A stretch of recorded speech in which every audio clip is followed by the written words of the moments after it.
Sori. If you would like to get your song reviewed, dear listener, there's the filthy capitalist option. As Sori says, 125 gets you straight to the head of the line. You don't have to be a part of the alliance. You don't have to be part of the group. Wait a minute. And the biggest thing is you don't have to wait. You hop, skip, and jump right in front of everybody. 125 gets you there. You do that 3 times, and you get mashed down to the $75 rate for perpetuity. Yes! Also, there is a band review option.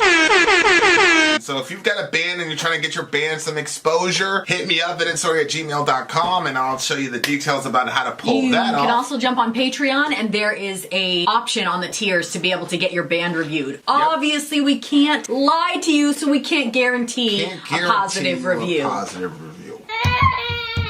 Get what you get. It's just rubbish. Rubbish. Rubbish. That's British for garbage. My favorite is the community option. $1 at the gate gets you in a Patreon. You get to join an alliance. The alliance joins their points together, and that helps determine what songs that we do. The alliances hang out on Discord. Message me on Patreon to get the link. And they do all kinds of other cool things. They do Minecraft, Dungeons and Dragons. Yeah. It's really a community within the community. Anybody can go in the village, facebook.com/Vinand. There's 160,000+ people on the channel. What's cool about the Discord is that it offers a real opportunity for community connection, friendship, that type of thing. And it's on Discord, so if you're not a Facebook person, it's for you. You start off at $1. Right. Plus you get exclusives. Sori and I are working on a song. So the first 15 seconds of that was on Patreon. Also, at $15 tier and above, when we actually debut the video, they're going to be there live with us. There you are, dear listener. Buy our merch. Buy our merch indeed. It's how shall it done. To buy our merch. What? You just sounded like a brat. All right, you losers. Oh, man. Okay. What are we on today? Wow, you're calling our people. Well, I mean, some groups call themselves maggots. Tina Banks we'll call our people losers. We're gonna take care of that right today. I was not planning on it because we have multiples, but we can do whatever you want. Mute it for a second. All right.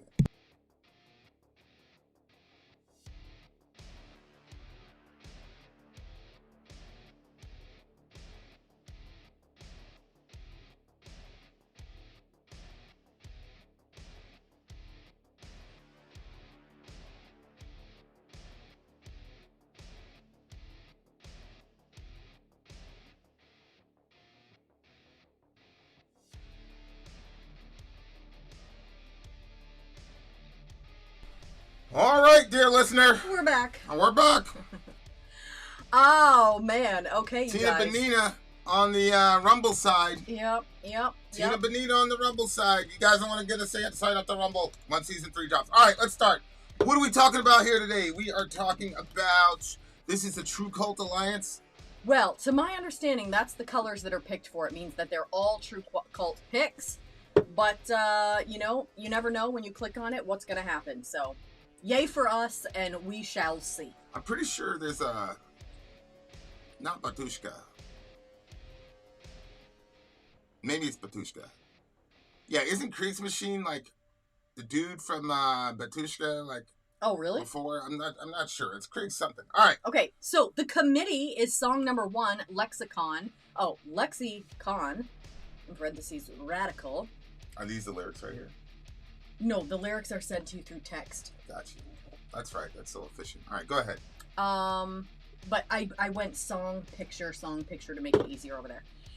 Okay, let's hear from our leader of this alliance, the True Cult Alliance. It's Neil. Ooh, I almost said something funny, but you know what? Maybe not everybody would think it was funny. This song was selected by Ranger for our alliance collaboration. This track is from their 220 Utopian Deception. Ranger had this to say. From their webpage, the committee is a collaboration of Black Doom musicians. History is written by the victors. We are the voice of the dead. Despite our ABM, red and anarchist black metal goofs trying to claim this multinational band as a leftist group, many of their songs harshly critique the Soviet reign of terror, including songs about the Holodomor, which is the starvation of millions of Ukrainians in 1932 to 33.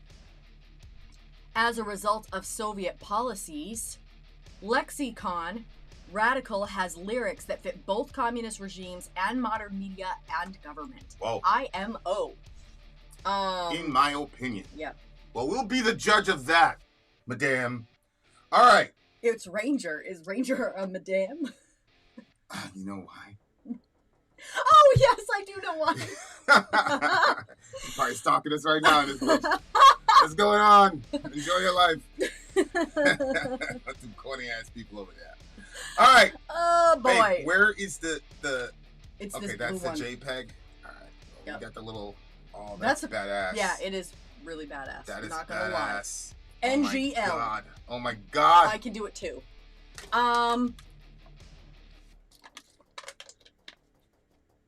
You guys, exciting news. We might actually be... No. You know what? If I have this moment while you're setting that up. When I was reading that intro, we've been watching this, like, near-death experiences stuff. It's actually... I don't know why I thought that those things were bad to listen to in the past. Probably because a lot of them would come back and they wouldn't necessarily say Jesus. They didn't preach the entire gospel. Right, and that too. Right. My God. Why does everything have to be so extreme? Anyway, so this lady was experiencing it, and she was saying that she experienced, like, her life really fast. And she experienced, like, a bunch of moments in her life. But she didn't just experience it from her point of view. She experienced it from her point of view and the person that she was engaging with, and how those interactions overlapped with each other, and the pain that she caused people because, I guess, lots of reasons, but that was like a really crazy angle, because I don't think, like, I never thought like what she said, but I have thought about Hey, BM, if we do your song first, would that work for you? Let us know. Ooh, you're getting a new tattoo. Lucky you. About how we all, like, bump elbows with each other, and how those interactions formulate how we're gonna comport our day. So if I'm agitated and you were in a neutral mood, and I come around you with my agitation, now you're agitated. Yeah. And then, you know, you go around the kids, and then they're, you know what I mean? Like, I don't want to interrupt you, but BM Yeah. fan has to go. Yes. Which song was his? Because let's just change the order Well, a that little one's bit. Ranger. Let me just check down here and see.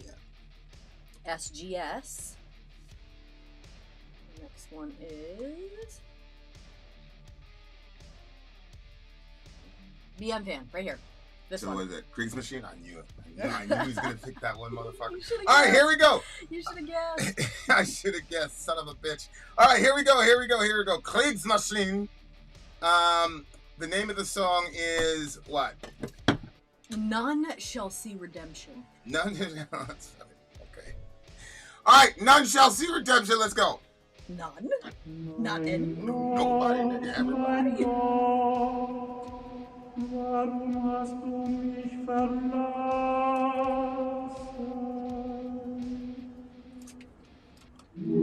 Oh no, you gotta start it over. You're gonna want to hear this.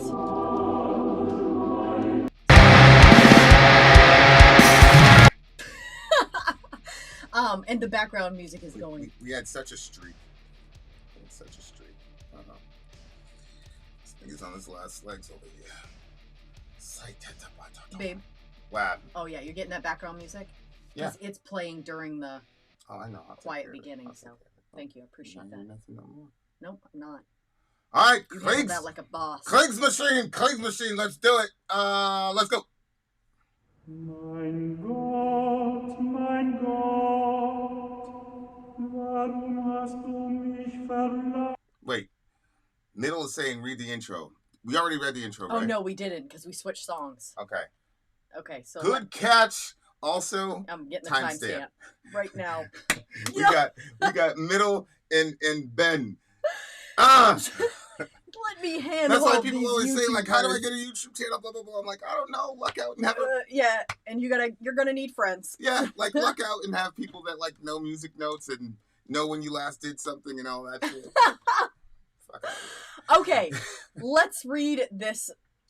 What did you say the name of the band is? How do you pronounce that? Kriegsmaschine. Okay. Kriegsmaschine, something like that. None shall see redemption. This selection is brought to you by BM Fan for our Alliance celebration. Kriegsmaschine are a Polish black metal band, and BM Fan specifically wanted to note that they consist of M and Darkside from Mugwa. Both bands formed a year apart from one another, and while both are black metal bands, each explores a different sonic template for the genre. This track is from their 2014 album entitled Enemy of Man. Enemy of Man. Let's check it out. Kriegsmaschine, and you get the lyrics, right? They're in the Yep. messenger. All right, let's do it. Mein Gott, warum hast du mich verlassen?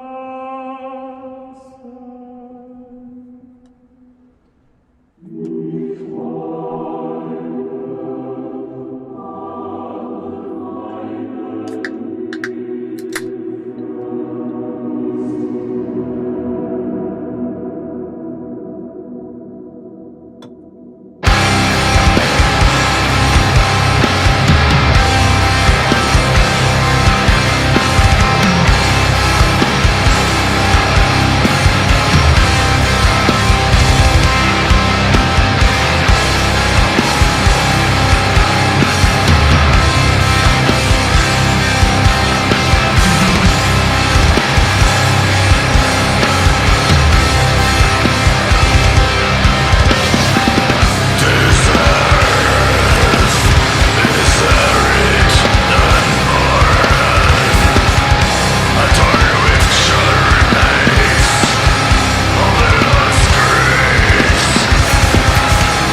According to BM Fan, Well done.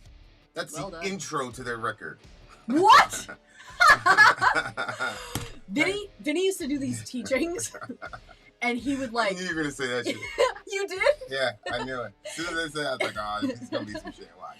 He would go like he'd go off for like 45 minutes sometimes. Would you say it was about 45 minutes? I mean, there were times, you know. I mean, And then, so you think that you're like, the information was so good. He's just taking off, and you're like, you know, if you think, where are we in this teaching process? In We're the Bible probably study. halfway through. Yeah, I didn't know if you wanted that announced. We're probably about halfway through the Bible study, and then he'd be like, "Well, that was the intro." You don't think You people? know what? You don't think people? Assume that we went to Bible studies? Listen. I was just trying to respect the office. Okay. I mean, we do Bible boogies for God's sake. I mean, all right, here we go. This song was... Kriegsmaschine. Okay, I agree with Neil. There was something oppressive about it. There was also... Yeah, I'm sure that's by design, Yeah, right? but it was also like, okay, so it did have that oppressive side to it. It kind of like collapsed down on you. But then it was also really... I felt like it was really beautiful at a lot of points. Like, and I'm not usually into this style, I don't Yeah, I know. think, I was actually. surprised at your reaction. Yeah. And then, you know, lyrically, I thought some of the stuff that they were saying was pretty interesting, especially like... Well, the intro was Psalm 22, 1 and 2. You know what Psalm 22 is? Oh, when they were doing the talking? Yeah, at the very, very beginning. You know what Psalm 22 is? It's prophetic of Jesus, right? Yeah, that's Is that the, cows of my Ihashn? God, why have you Yo. forsaken me? All that shit. Yeah. Yeah, strong cows of Ihashn too. Yeah, for sure. For sure. What? Yes. All right, so continue. Yeah, so... Well, we got I actually, BM Fan out here doing Bible studies with people. I What's actually going want on, you boy? to probably dig into it yourself, because I'm sure that's going to be really interesting. But for me, when I was listening to it, some of the stuff that stood out to me was seek harmony in silence and discord. I mean, basically, it sounds like these people are, to be honest with you, it kind of sounded like they were in a hell type of situation. Yeah. We're talking about people Did in sound distress. like the soundtrack to hell. There's no shelter. That none shall find peace, none shall be comforted, none shall be restored, none shall see redemption. Like, That's kind of like the inverse of the Sermon on the Mount. Read it yeah, again. yeah. There is no shelter, there is no refuge. At one with zero. That was pretty crazy. None shall find peace, none shall become. Oh yeah, because it said, "Blessed are those who mourn, for they shall be comforted." Wow. Exactly. He's saying you won't be You're not going to get any, and nobody's going to get it. None shall find peace, none shall be comforted, none shall be restored, none shall see redemption. That is... I understand that this is just a song, but like, listening to those near-death experiences, I'm telling you, it is changing me as a person, hearing these experiences people have. Oh, great. And, well, I guess when you just sit and listen to them, they don't sound crazy like you would think. And the stories are similar in what they are experiencing. And I haven't, as of yet, heard anybody say anything that contradicts anything that would be in the Bible either. In fact, In their near-death experiences? yeah. Yeah. Yeah. And the way that things happen. But yeah. So it sounds like it's like this really horrible situation, obviously.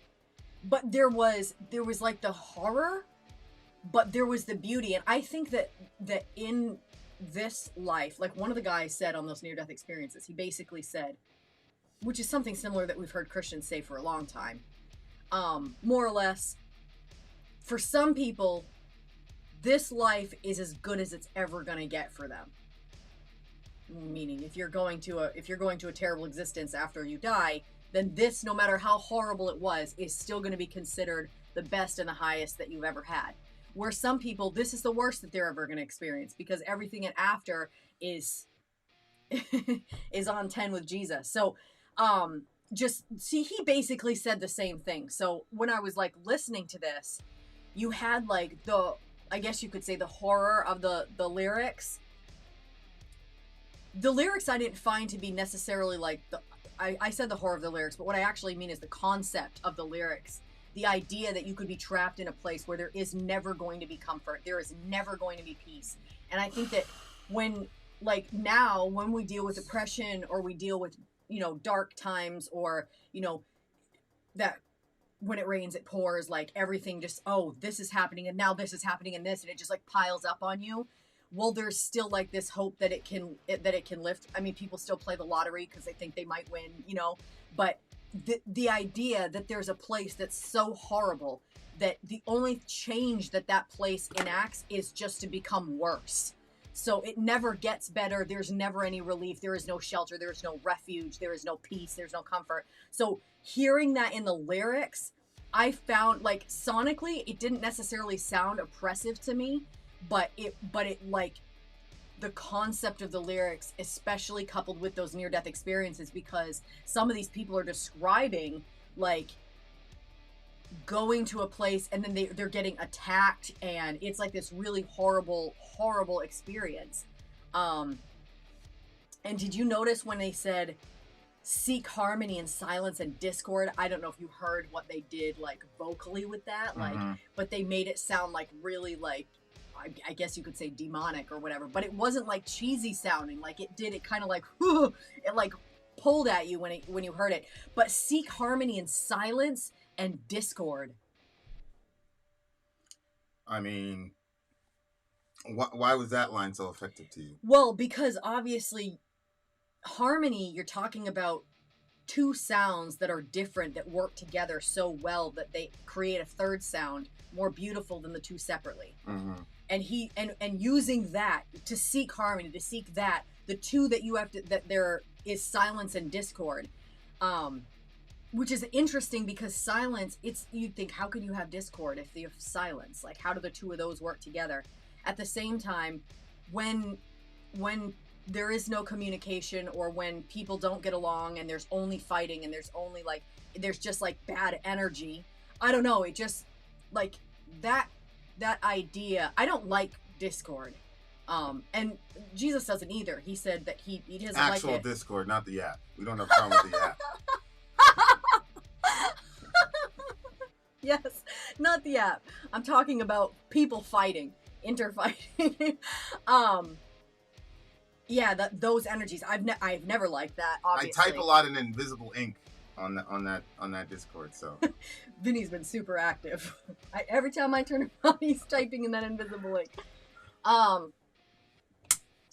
So I mean, I guess it was really not like a super deep thought on that one. It was more just like harmony, like discord, because also, like, my goal in like this next phase of my life is I want peace. And I understand that peace doesn't mean that everything in your life is perfect and everything lines up and you get the front row parking all the time and you like everything's good and there's no whatever, but it's about wherever you are, recognizing that God is orchestrating everything that's going on around me to bring me to a certain end. And that's true of all of us that are walking with him. So I guess I don't like the concept of discord, and the silence was interesting. I don't know if that's like silence, like, I don't know. Yeah, the song. I don't think I can really describe. These guys are they're a very interesting group of people. You know, like the band. I'm not gonna talk about that. Okay, so this is interesting because it starts off basically in Genesis 1. The earth is arid and barren. Oh. And in Genesis 1 it says, in the beginning God created the heavens and the earth, right? The earth was void. Formless and void. And darkness was over the face of the deep. So the Hebrew term, I think, is tolu valohu, which basically means just uninhabitable land, basically. Mm-hmm. And the whole world was an uninhabitable... Like Mars. Land. Yeah, well, what's interesting is that Adam is told to dress and keep the garden. Mm-hmm. And Adam and Eve were both told that they were supposed to fill the earth with their children. So they were never supposed to stay in Eden. Eden was supposed to be sort of Washington, D.C. And then as Adam and Eve left the confines of Eden. Their job was to take all the wild shit outside of Eden and gardenize it, make it look like Eden. So the whole world eventually is supposed to look like that. But when you combine human selfishness with power, you're not going to get people that are going to say, all right, what is going to elevate all of human consciousness at the same time?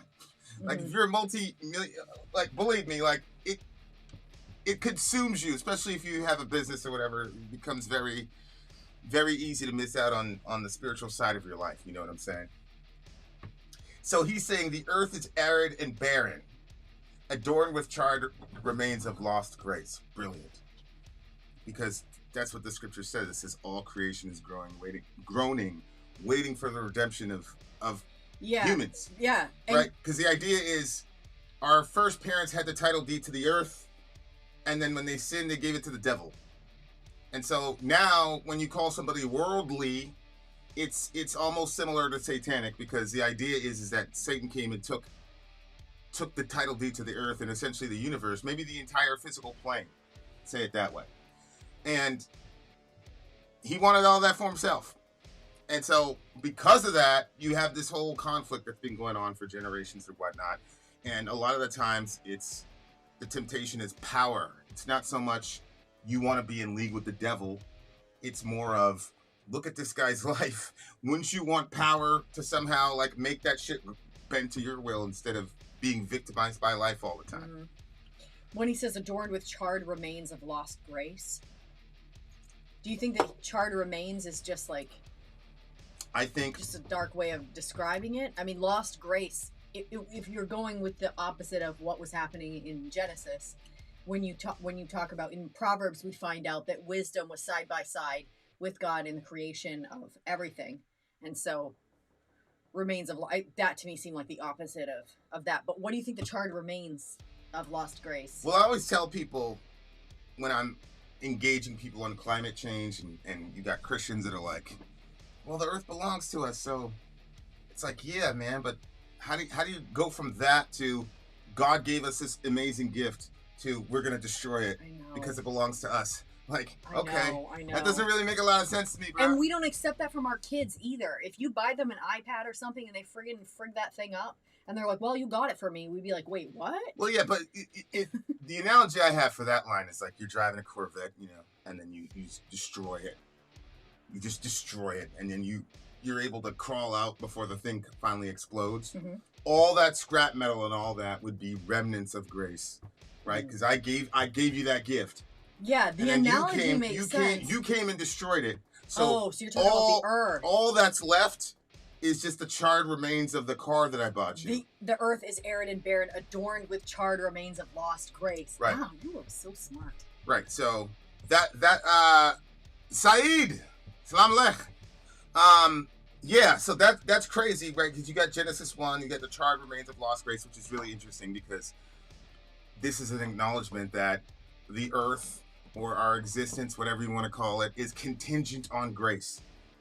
It says charred remains of lost grace, which is directly correlated to the earth. Yep.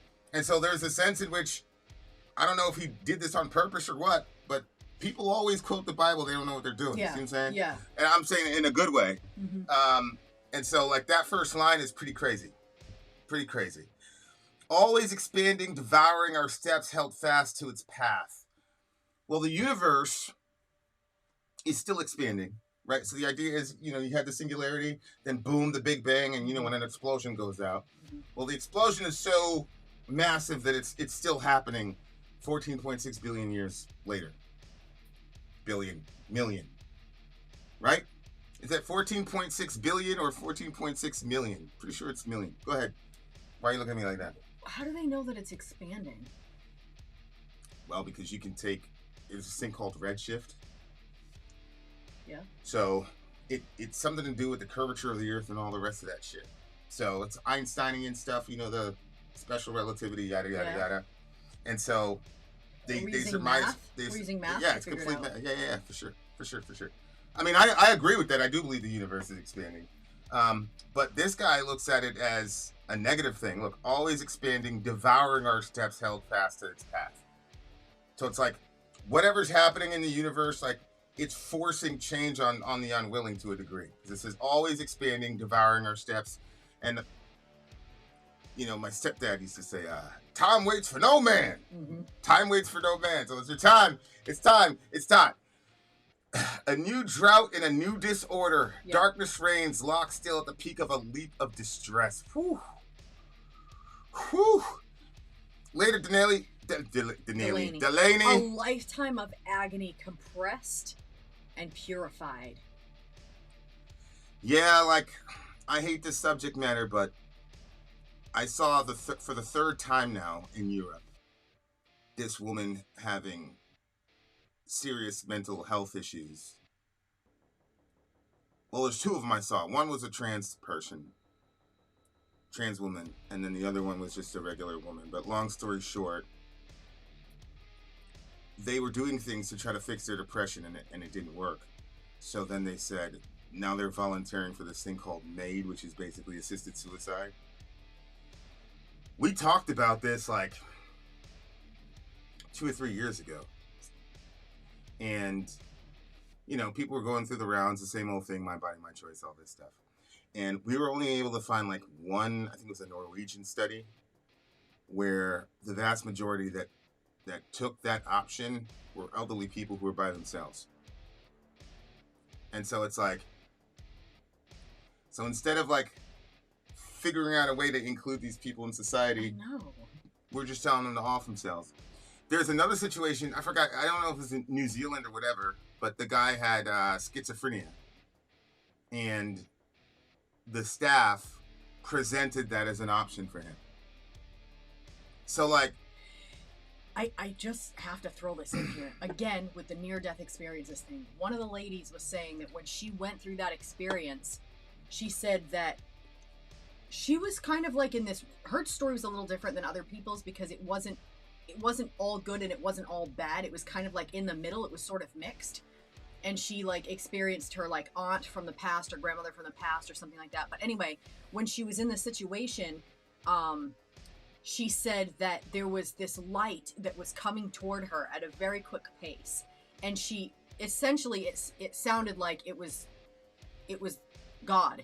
And she said immediately she started thinking, well, I'm going to have to tell him the good things that I've done. Because she could feel the presence of all the bad things that she did not want that presence, that light to come to. And so she was like trying to get away from all the things that she was ashamed of in her life and things that she regretted. And, you know, and she was like, I'm not a serial killer. So she's like, surely I can, she said she couldn't think of anything good or positive that she had done. Yeah. Like it was like stripped away from her in that moment and she had nothing to offer this light. And so when hearing stuff like that and then hearing what you're talking about, like I feel like a sadness for people that are in that situation where they're like, I would rather die than have to keep living alone like this. And I think you're right. I think that the solution should be that we figure out ways to integrate people into society. But at the same time, like when we talk about God and we talk about eternity, we're even as Christians, we're talking about the fringes of something that we hardly understand. Like, these are the words that God gave us to get us an idea, a ballpark of what's coming and what's going to be there, but we don't actually know how intense it's going to be, how much, like what's going to happen. I know that if everything rolls away and everything is completely different than what I expect it to be, I know Jesus is coming for me. And so I feel, you know, when I hear those stories, I'm like, again, where are we getting the idea that if we make that decision, we take our life into our own hands and we make that decision, that we're going to find ourselves in a place we actually want to be? Because again, some people in this life, this is as good as it's ever going to get. What if you're one of those people? Then you would get to the other side and you'd be like, oh shit, I should have just stayed in that wheelchair or whatever situation they were in. Like, I don't know, bro. I just feel like that we fuck around with things that we don't know enough about. And you know, the rest of us that can see people in these horrible situations. It's also the naive nature of people. So it's like, in principle, you know, the whole bodily autonomy thing, that type of thing. But we don't apply that to teenagers. We don't tell a teenager, look, you want to kill yourself, so let me help you kill yourself. Like, we say, you know, you're crazy. Here's some meds. Here's some counseling. Yeah. Here's a hospital stay. Like, yeah. Like, I think about these people, because I had just turned 18. And I think about where I was, mentally speaking. I tried to kill myself. Yeah. So it's like, imagine being 18 years old, and you could just walk down. I would have just walked down the cliff, it would have been over with. Mm-hmm. So, for me, I remember everybody was like, you know, again, we're all young. None of us, a lot of these guys don't have kids yet, but they're very just dismissive of, you know, human life. I'm going to eventually write some sort of short story, dystopian novel where this lawyer, basically it was in a post-Roe environment, and then this lawyer brought it back. Like, he figured stuff out, you know, blah, blah, blah. He was using the argument, what about a society? What about this? What about that? And then at the end of the story, see, I'm giving you guys a spoiler already. In the end of the story, he finds himself in a hospital bed, and his family's around him, and he's like, oh, you know, hey, everybody, how's it going? And they're all crying and shit. And it's because they're about to send this guy off to eternity. So when the doctor comes in to, like, send this guy off to eternity, the guy starts making all these arguments that we make for the babies. Oh. I'm a human being. Yeah, sure, technically you're a human being. Like, I bring value to society. No, you don't. You're just an expense right now. Like, and so, like, all the shit that you were applying to justify killing this human being is now turned against you. Yeah. And I predicted this, that old people were going to be the next in line. Mm-hmm. That'd make a good shit. We're gonna get rid of the babies on this side, and then the old people. You know them tribes. They just leave the old guy and keep it pushing. Like, there's justification for any and everything. Oh yeah. If you don't value human life. Yeah. And so yeah, that's a short story. It's basically it's horrifying because it's like, at least the baby doesn't know what's coming to him. Mm-hmm. Whereas this guy, you know, it was so ironic. It's like, all these arguments that you use to justify killing these kids, mm-hmm. now they're going to turn on you. Mm-hmm. Because, I mean, look, that's one drawback I have relative to Medicare for All. I don't want the government involved, especially in decisions like these, because I know how they are. Yep, you're I right. know how governments are. That is actually a good That point. dude was schizophrenic and all that shit, and instead of saying, hey, we're gonna invest probably $100,000 into this guy via tax dollars. Yeah. We just pay whatever and send him on his way.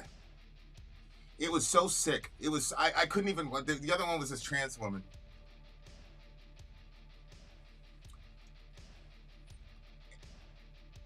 She was trying, you know? But she transitioned too late, you know, for the surgeries and all the rest of it. So when she had her, I think it's bottom or top surgery, and she looked in the mirror, she's like, okay, that's it. She's like, that was my last shot. And then everybody in the chat room was just laughing and smiling. I'm like, yo. This is so sick, man. And the fact that people cannot see where this is going to go is crazy. The naivete of people. They're not going to kill you once you can't contribute to the collective anymore. For real?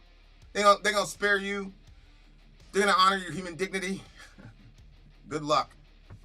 If we do that to babies, those little babies haven't even lived their life yet. That's the thing. Those babies are going to grow. You're 70, 75 years old. See, you're never going to contribute again. Again, that's the argument. In that way. Yeah. Like, so it's a nightmare. It's a nightmare. The song is crazy. I just like, again, like, people are talking about, oh, like, you get a giant car accident, you get 3rd-degree burns in 67% of your body. Like, it's just nothing but pain. Like, I get it. But I specifically said, what about people with mental health? You guys can go back and watch that you did. show. I remember you saying I said I could definitely see this happening for a person with a mental health issue. Mm-hmm. As a matter of fact, there was this kid in Canada that was suing to be able to do it because, you know, he was underage or whatever. And I think he completed. It's just the scripture's right, man. Those who hate me love death. That's what Lady Wisdom says.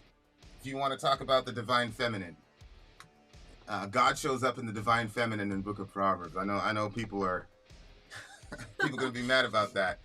But I'm sorry. He was carrying the feminine aspect of it, and of course that makes a lot of sense because Creation, yeah. 9 times out of 10, your wife is a little bit more calm than you and can see things you can't see. See what I'm saying? Here in Rhode Island, there was a pretty major club fire. Pretty much everyone he knew, at least one person that was horribly burned and died in it. Yeah, man. Yeah, like that's, you know what I'm saying? Like, I in circumstances like that, like I don't think there's easy answers, right? But like, if it's depression, that's an easy answer to me. No, we're not gonna kill you. We're not doing that. And like, people don't think like. I know people, some of my friends on this channel who, for whatever reason, still live with their parents. Mm-hmm. Okay? And it's like, that child was developing a little slower and all the rest of it, so the parent is happy to have the child in there until they move on to the next stage of life. Now what you're saying is when that kid turns 18, he can just walk down the street and his mother can never see him again? And this is the liberal society, you know what, that these people want? This is the other thing that I don't like about it, is because just like, you know, in America, we've created an environment via hospitals where you don't experience death like the rest of the world does. So it's hard for people to understand what's going on in Gaza because we don't see death on the streets like that. If there's something, we cover it up, we take it away, it's gone, we do not see it. And I think that there is an element to suicide. Can you say that on YouTube or... We're deep into it.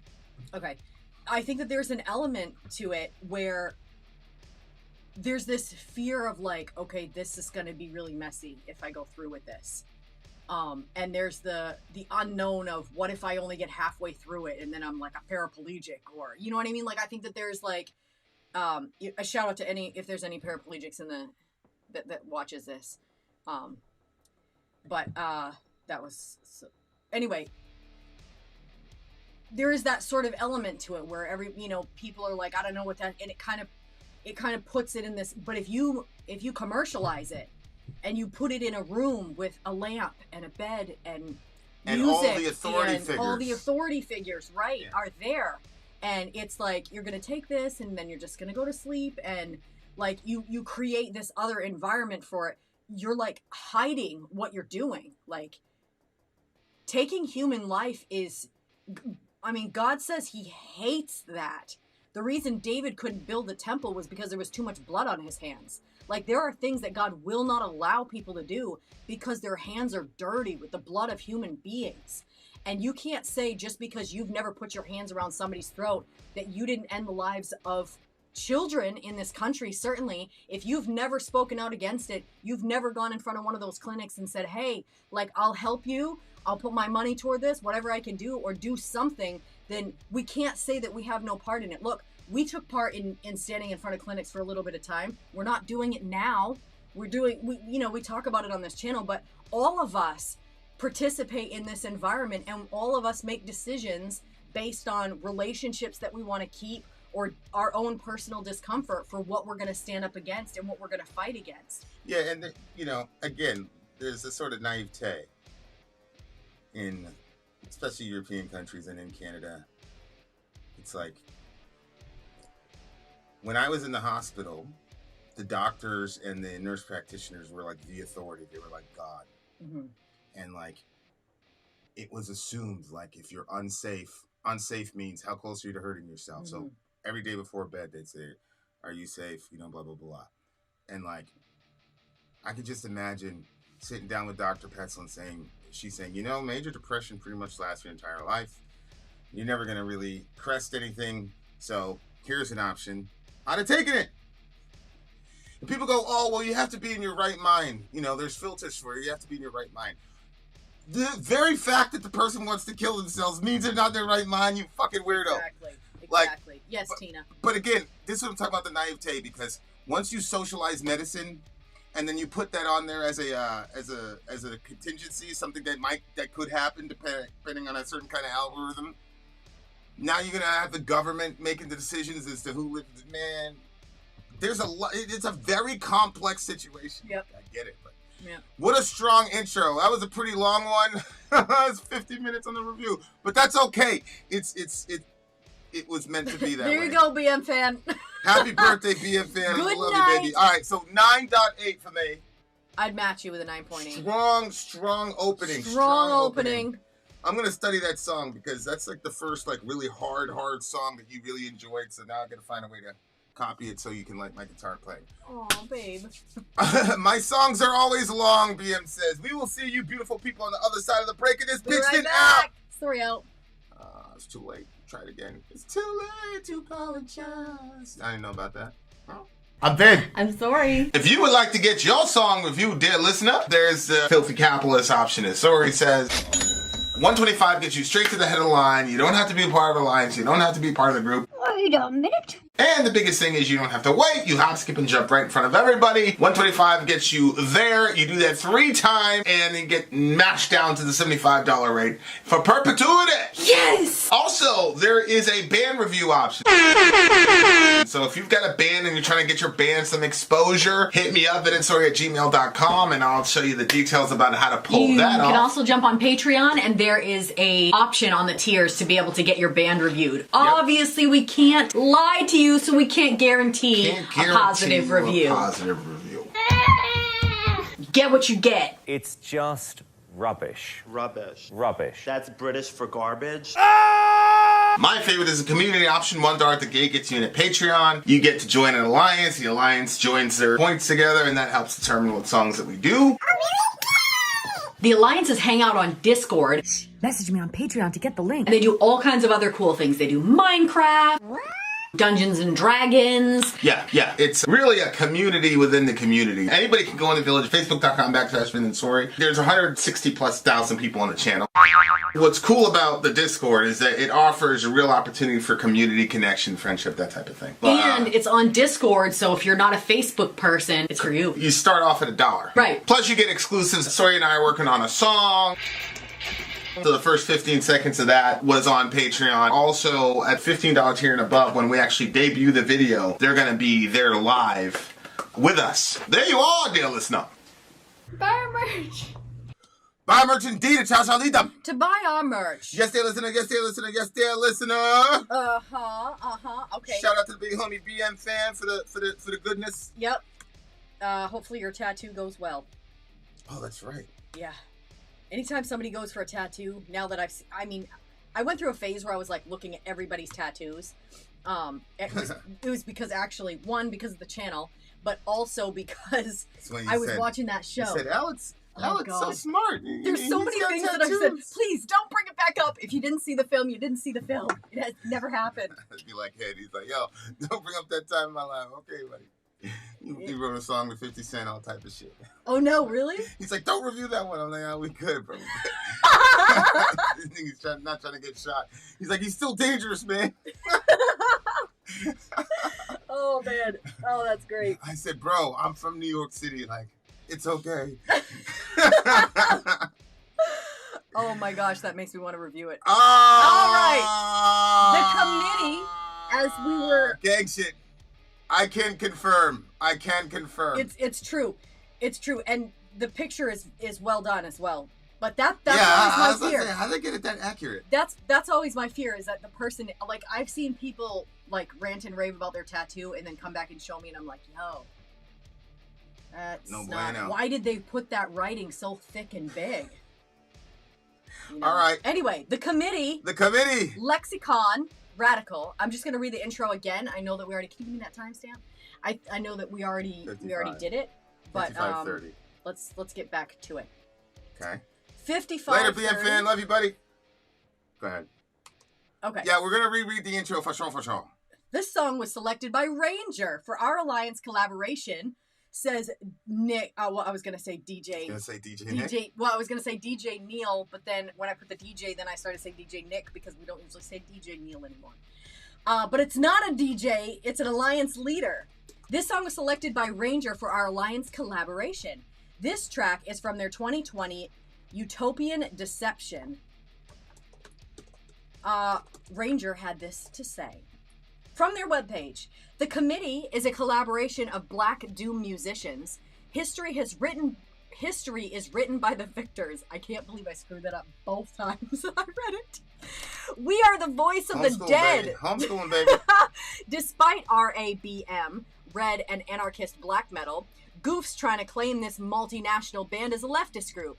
Many of their songs harshly critique the Soviet reign of terror, including songs about the Holodomor, which is a starvation of millions of Ukrainians in 1932 to 33 as a result of Soviet policies. Lexicon Radical has lyrics that fit both communist regimes and modern media and government. IMO. All right, you guys, the committee, Lexicon Radical. I tell all women that my tattoo is of them. What is the tattoo, Waldo? Oh, there's so many ways I could go with that situation. All right, go ahead. The committee, here we go. Let's do it. Here we are. Holy shit. What is the tattoo?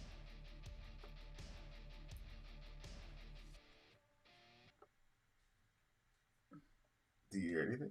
Because I don't. I watch the sun rise inside their minds.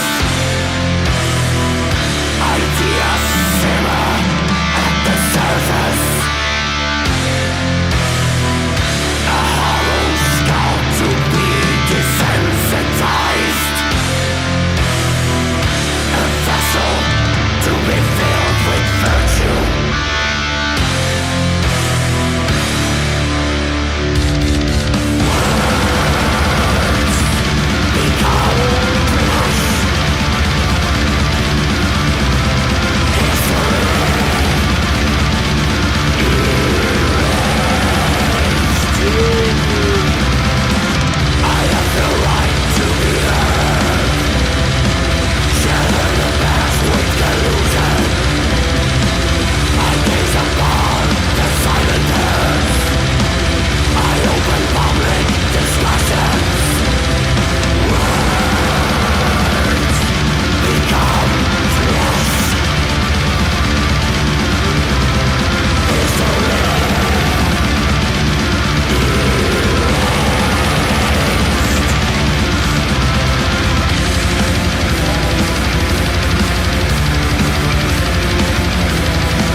Oh man. Oh man, oh man, oh man, oh man, oh man. I guess you like this one, Vin? Is this Vincent? is this the committee one? Is this committee? It is. This is That's committee. the song one, right? Yep. Ideas, Lexicon. Ideas simmer at the surface. Yep. Okay, go for it. I'm gonna get the. Actually, I already had the lyrics up for you, beautiful people. I hit it in the overlay. Go ahead, Yavasul. I actually really don't have a lot to say about this one, so I think it's better if you start. How is that possible? I mean, the words become flesh part reminded me, obviously, but let's. I think it's really better if you. I took off on the last one. I think it's better if you take off on this one. I just, the last song really moved me, and this one is more typically how I respond to these types of songs. So. So okay. Give the people what they want. You are a cornball. You are a cornball. Okay. Ideas simmer at the surface, a hollow skull to be desensitized, a vessel to be filled with virtue. Oh, I'm sorry. I don't know where the first part of that. It says, I watch the sun rise inside their minds, then ideas simmer. So I missed the first line. I watched the sun rise inside their minds, ideas simmer at the surface, a hollow skull to be desensitized, a vessel be filled with virtue. Yeah, I think that's I think he's talking about a kid in the Western world dealing with media. Oh. So like this, in Jamaica, when you're smart, they say you're bright. Uh-huh. I am bright, Yeah. Right? Yeah. So think about that. The sun rose in their minds. Yeah. That means they're bright. Yeah. Right? They're smart, they're intelligent. And then what happens to these kids is that you've got ideas simmering at the surface because these kids got imagination, whatever. And then the box in society just takes it right away from him. So now his skull isn't full of the sunrise like before. Now it's filled with emptiness and nothingness. A hollow skull to be desensitized.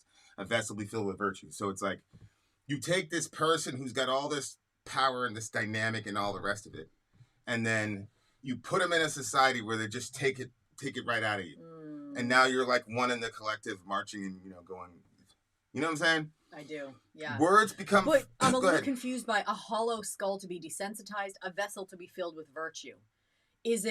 Are you saying that the collective or, those in charge decide what the virtue is? So they want to clear your mind so that way they can give you the virtue, which is actually, they just want you to do what they want? Yeah. That's exactly right. And they set it up to where if you disagree with them, you're phobic, you're racist, whatever. Yeah. So like Rabbi Shmuley, who's selling, butt plugs with his daughter. We're not supposed to say, "Hey, you fucking pervert." Bro, that's nasty. So like this is what it looks like to me. And maybe I'm like reading myself into it, but you've got this kid full of imagination, full of talent, and then you just hollow out a skull. Everything, all of his ideas, his way of looking at the world, you just completely take that out and leave him empty so that you could then fill it with all this. It's like that weirdo on TikTok where he's telling these kids, like little teenage kids. What's his name? James something, I don't know. Why? The one that like he says they ask him whether he's a boy or a girl. Yeah. One. Yeah. Literally, oh shit, I deleted my tab. I literally was trying to find his name because it says, I sever long established roots. I prey on young and weak. Yeah. Because literally this TikToker has Jeffrey a Patreon. Fucking Marsh. That's the name. Yes. That's the name. John Isabella in the house. I don't even understand. Why is that name so familiar? How we can make a comment about COVID that's actually scientifically true, and we can get a strike on our channel that's still active to this day. But this person is out there, has a separate Patreon that he creates videos for kids, specifically that their parents don't access. And he tells them, he was telling them, that they should distance them, end contact. He says end contact with them. Even if they respond well to it, even if they say, well, I'm going to miss you, but I'll work on myself because there must be some reason. Not good enough. Not good. He was like, yeah, just wait and see. So it's like, oh, that's really interesting. So you got separate these kids from their parents. You've got a legion of all these kids who no longer have a parental figure, and then here you come. And then obviously, you know, it doesn't take long before one of his videos comes out where he starts talking about a sexual experience that he had. Like, okay, so you're talking to kids, now you're talking about your sex life, now you're creating a Patreon and you're telling kids that they should distance themselves from their parents, put their parents in a, you know, in a timeout box or whatever, and not, it was like, no contact, I think is what he said. Yeah, so there's no hugging. Yeah. There's no, and I'm like, what are you talking about? Like, that's so insane. Like, does anybody remember what it was like to be a teenager? Does anybody remember how any support that you got from like older people that could give you something solid was so meaningful? Whether that's your parents or it's other adults that cared.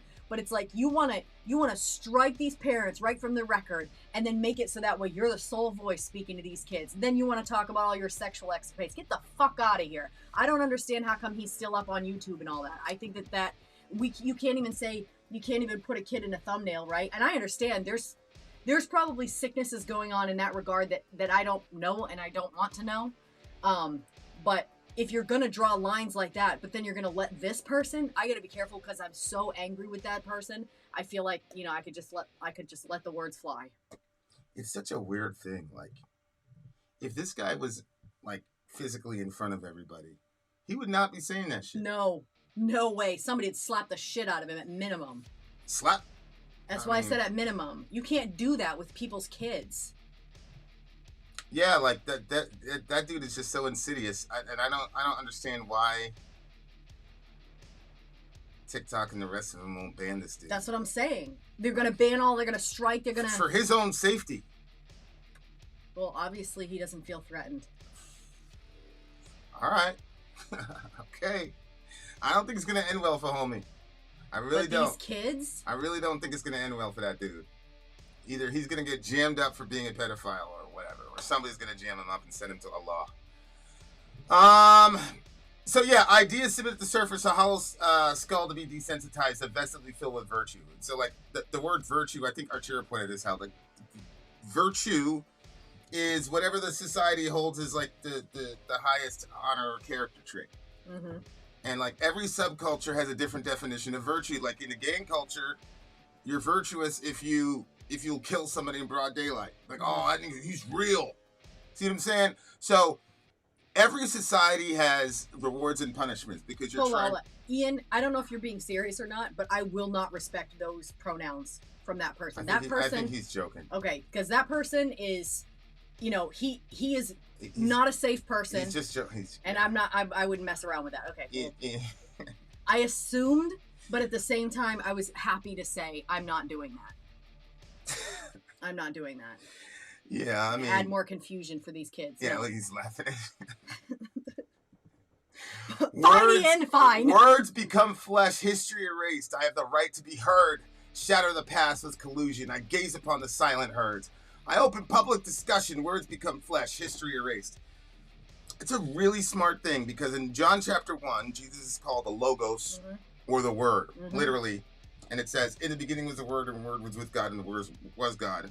All things were made through him, and there's nothing that has been made that he didn't make or whatever. So that's John chapter 1, like verse 3. And so, and then later on in the chapter around verse 16, 17, John then says, the Word became flesh and dwelt among us. So look, it says right there. We behold his glory. And we beheld his glory, one from the Father, full of grace and truth. The law came through Moses, but grace and truth came through Jesus Christ. That's right. Words become flesh. Yeah. Okay? That is the Logos, who's the Word, became flesh. And so if you think about the Logos from the philosophical perspective, it's kind of like the classic story of the stream, right? Like, you go in there, you go in the stream, and then you go out, and then you go back tomorrow. It's not the same stream, right? Those particular bodies of water, whatever that you were interfacing with yesterday is now gone into a tributary somewhere, whatever, right? So philosophers used to say, okay, everything is always changing. Yeah. But for some reason, there maintains this kind of form, Platonic understanding. Like, I'm not the same as I was 10 years ago. Like, physically, I'm not the same. Like, everything has been, renewed and upgraded by that point. Your cells every, 7 or 8 years completely renew, so. Yeah, and so, I think over time, I'm not sure. Where are we getting this continuity? If everything is changing all the time, and yet we still see the same brook. How do we put that? And so Philo and the rest of them dudes were like, oh, well, the logos, right? There is Philo actually named it logos. There is a unifying principle in the world that holds things together and can still hold them together in spite of diversity, right? So there's a way to be one and many at the same time. Now, where did you get that idea from? Right? So, like, that was a big thing in what's-his-face's philosophy, is a Trinitarian understanding of existence. So that shit right there is crazy. Words become flesh, history erased. I have the right to be heard. Shadow the past with collusion. That's one of the things that the communists did, though, was they were kind of like almost trying to rewrite history, trying to blank slate everything. And then they could go in and fill your mind with all the rest of it at the collective level. I mean, this is one of the reasons why my kids have never set foot in a public school. This right here. Right? Yeah, because it's reasons, like, I'm not, there's a couple reasons, right? Like, one is our kids are so creative. Everybody says it about their kid. But okay, right now, my son is in Alaska, all right, working for some junior senator. And when that assignment's done, they're going to send him off to New Hampshire. I mean, that's a pretty good proof of concept, in my opinion. You know, the kid had a plan. He went out and executed it like crazy. And like he's out there, you know, with his little bonfire and all the rest of it. And it's like, damn, like the time went by so quickly. But the words become flesh is so impactful to me, because it's like when you meet your significant other, it starts with words, right? And those words, like, as you get deeper and deeper into the relationship, are a lot more meaningful. And then you can have, what is a baby?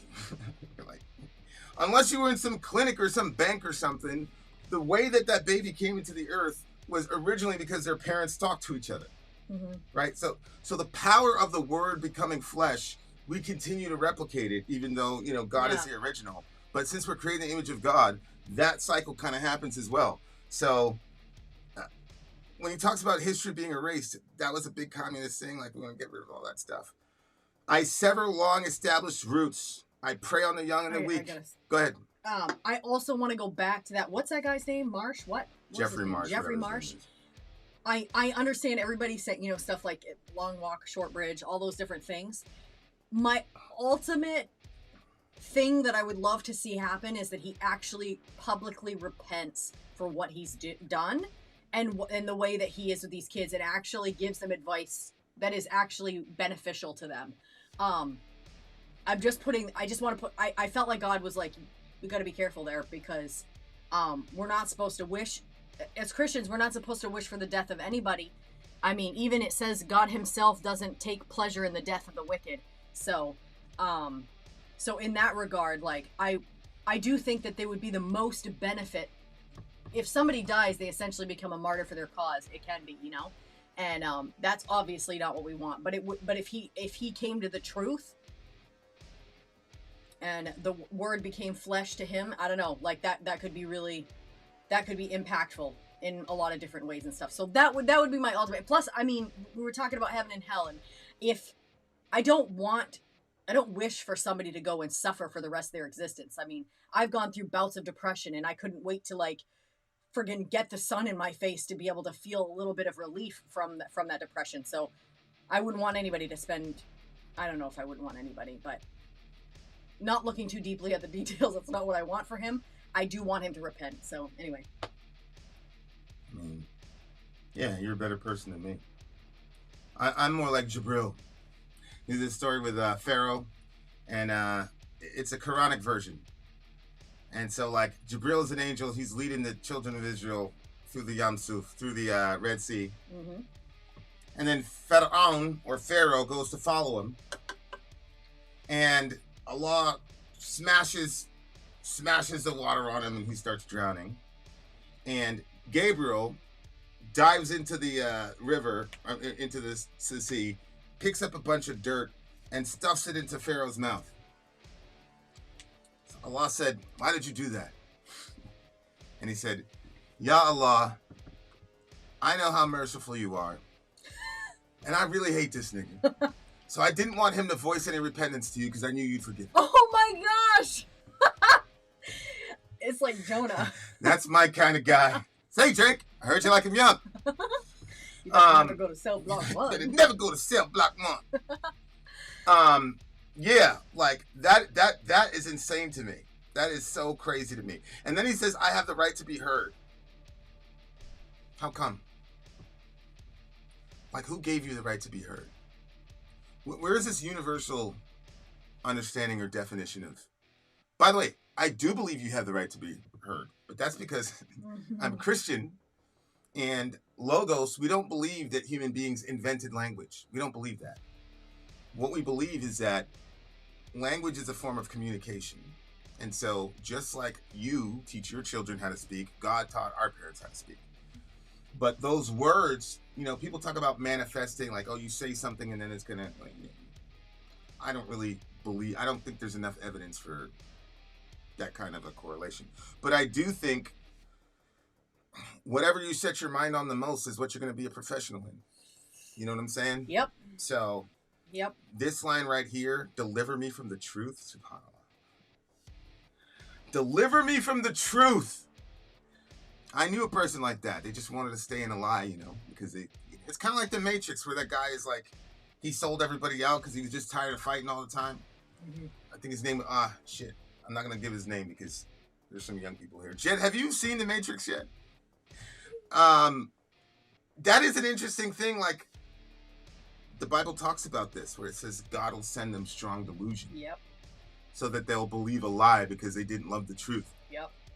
And one of the things that's really interesting about the Bible doesn't just tell you to love the truth. I mean, the Bible doesn't tell you to be true, be a truthful person.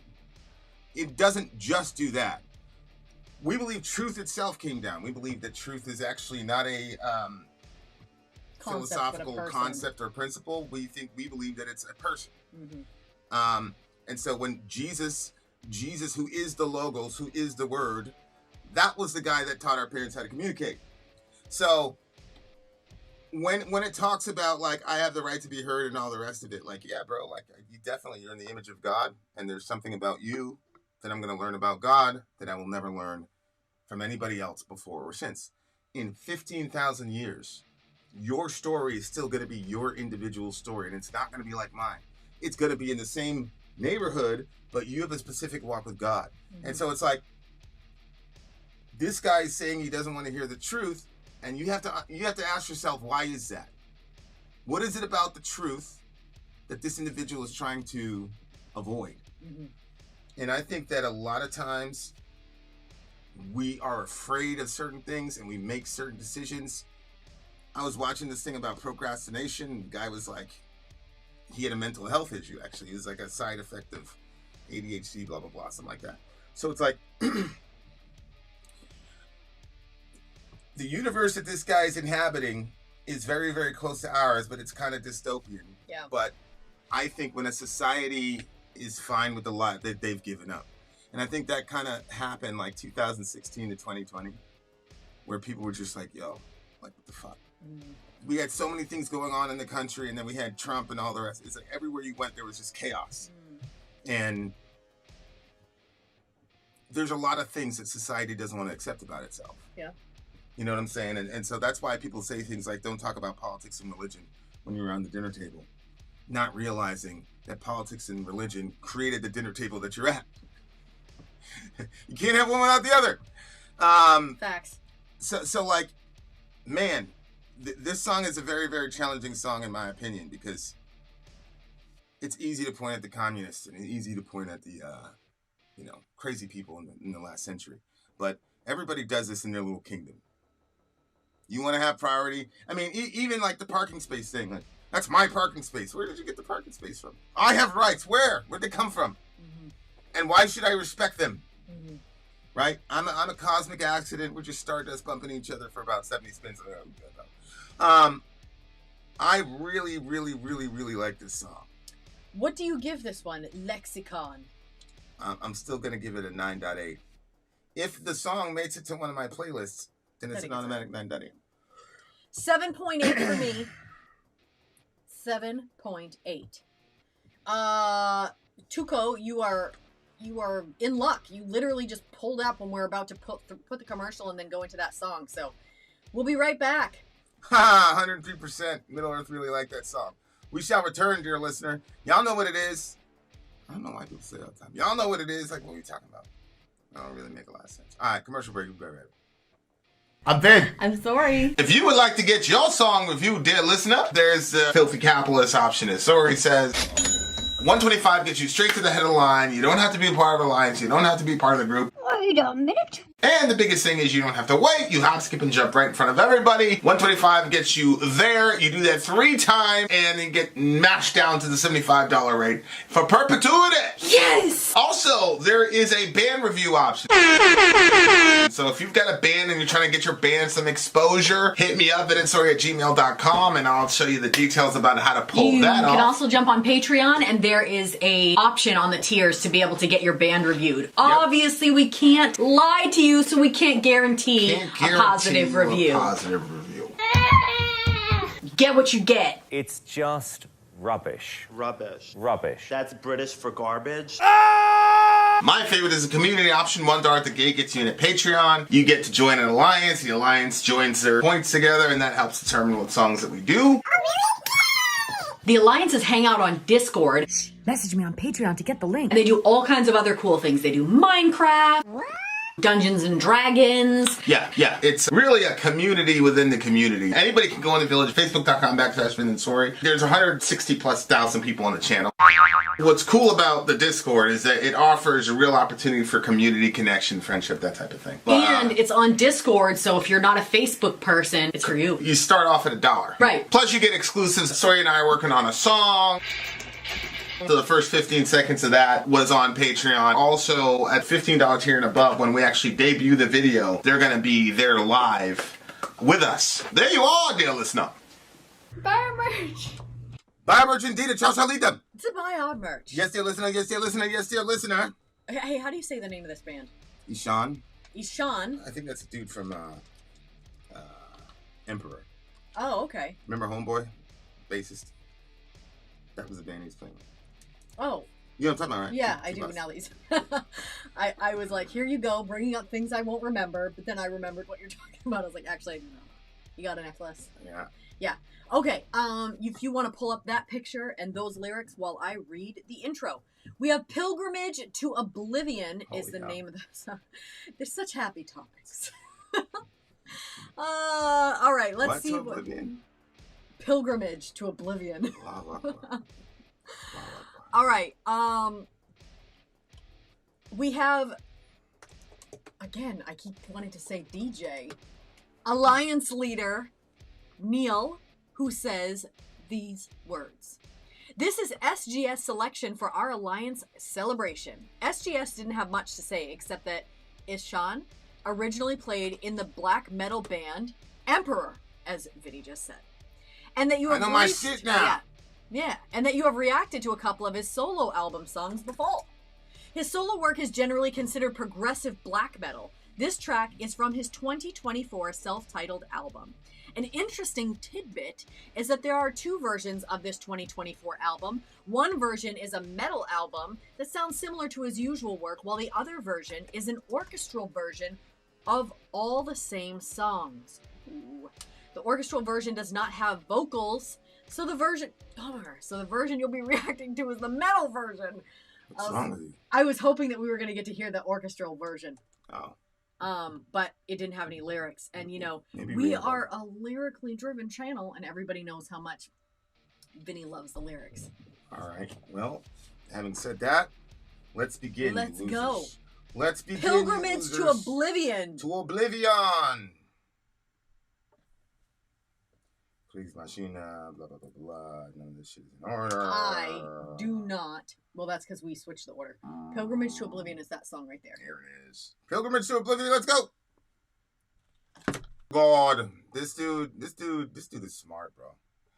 Like, this mix was crazy. The song was crazy. Holy hell. What you on? I didn't want to like it, you know. Why didn't you want to like it? Because it's the type of genre I don't like. So Oh, I wanted to be true to myself. But it kept sucking me in. Isn't being true to yourself liking what you like? What the hell? You tell No. the truth to your past self. Yeah, exactly. Yeah. I'm like, look, that poor bitch was betrayed. Oh my god. Okay. Okay. Yeah, this one, boy. Some of the transitions that it took, like, this is gonna be a weird analogy. You know when you're at the water park and you're about to go down the water slide, Okay. and you do not know yet what you're gonna experience, but you Sure. know it's gonna be fun, and you're sitting at the top, but there's that like of water that you have to like get past. When you're a kid, that's like really terrifying because you don't know if you're going into the rapids. But once you pass that point, then it's just woo, woo, woo. And that's what this song felt like. I was like, here we go. I don't think it's gonna be a song I'm gonna like. And then as it progressed, I was just like taking all those loops down the water slide, and I was like, this one is a good one.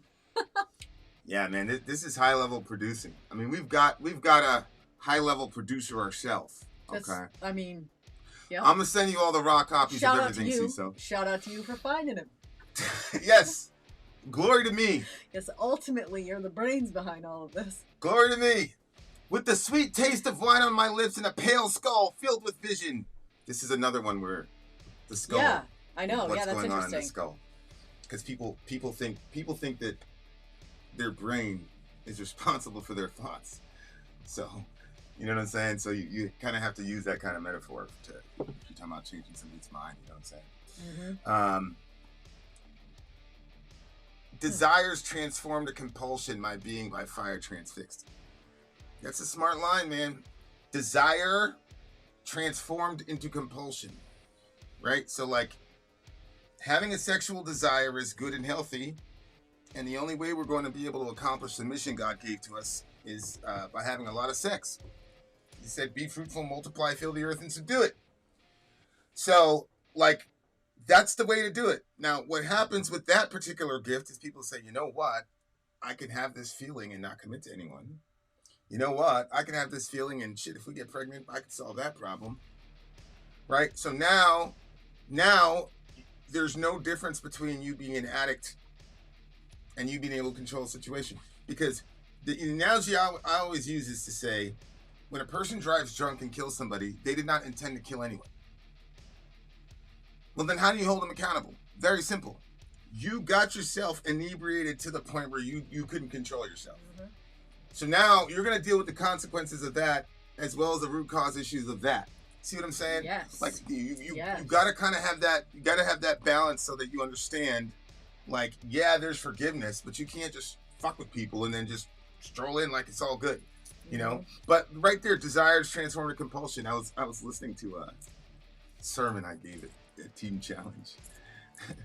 It's a team challenge with the rehab guys and everything. Like, that was such a crazy thing because you had people who had, all of them were on the compulsion side of things. Like they were, and your body literally becomes chemically dependent. Teen Challenge is heroin, all that basically, stuff. I mean, you might already know, but it's basically a program that was set up to give, it's actually bigger than just drug addicts, but drug addicts, runaways, all these different people in these tougher situations. It's sort of a spot where they can go to resituate themselves, but it's not, the focus is not on the medical side of it. The focus is on the spiritual side of it. So the reason that you got into this drug in the first place is probably you've got these issues that are unresolved. Healing has to take place, but a good starting point for us is to deal with our spirits, because a lot of times that's the unseen. We see our bodies, we know how they react, and your emotions, they kind of flare up when you're not doing good or whatever, but our spirits are kind of a side of yourself that can get pushed to the side and not get a lot of traction or a lot of burn time. So this program was specifically designed to work on the person's spirit, and then as the starting point, and then from there you're taking care of your body issues, you're taking care of your soul issues. I mean, and it's inherently a physical recovery because, I mean, we saw, of course, somebody in withdrawals. Yeah. And, oh shit, I forgot about that. You did? Or you forgot about the end? Nah, like he was a guy, he was like 2 minutes away from dying, and then we got him in the team challenge, and then he became a leader in team challenge, and he came to church and told everybody like this crazy testimony because he's got his daughters in the audience and his mom. boy, she was really proud of him. And yeah, I got a message last year. He's gone. He fell off the wagon, had some fentanyl laced heroin, and that was the end of it. It's not what his mom posted. Yeah. What did she say?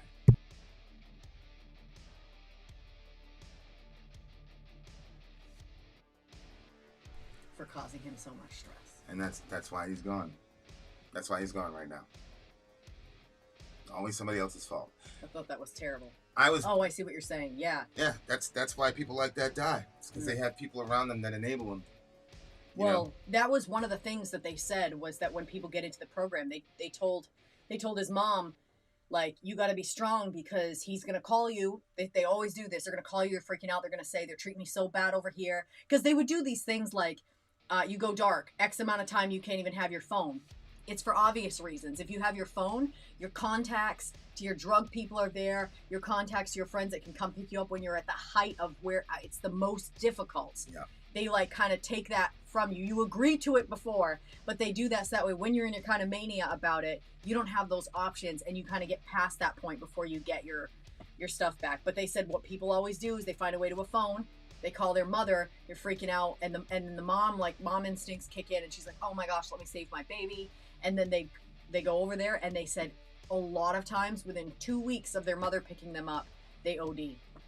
Yeah, that's not, I don't look at that as a mother's love. I look at that as eminently selfish. It's selfish. There are women that want their kids perpetually dependent on them. I do know that. But you think that's what's happening in that? I just looked at that as like, you're hearing your kid like suffering and they're saying this is such a bad place. Like, please help me. I'm gonna, whatever. And yeah, she's prioritizing herself over the kid. Because if your kid had cancer, you would leave them in the hospital. That doctor would fuck him up. I don't know if you guys know this. Like one of my friends who died, he didn't die of cancer. He died of chemo. Yeah. Chemo will kill you. So, I mean, it's a very, very harsh process. Yeah. So, what was it? I just wasn't looking at it that way. I mean, I just was looking at it as like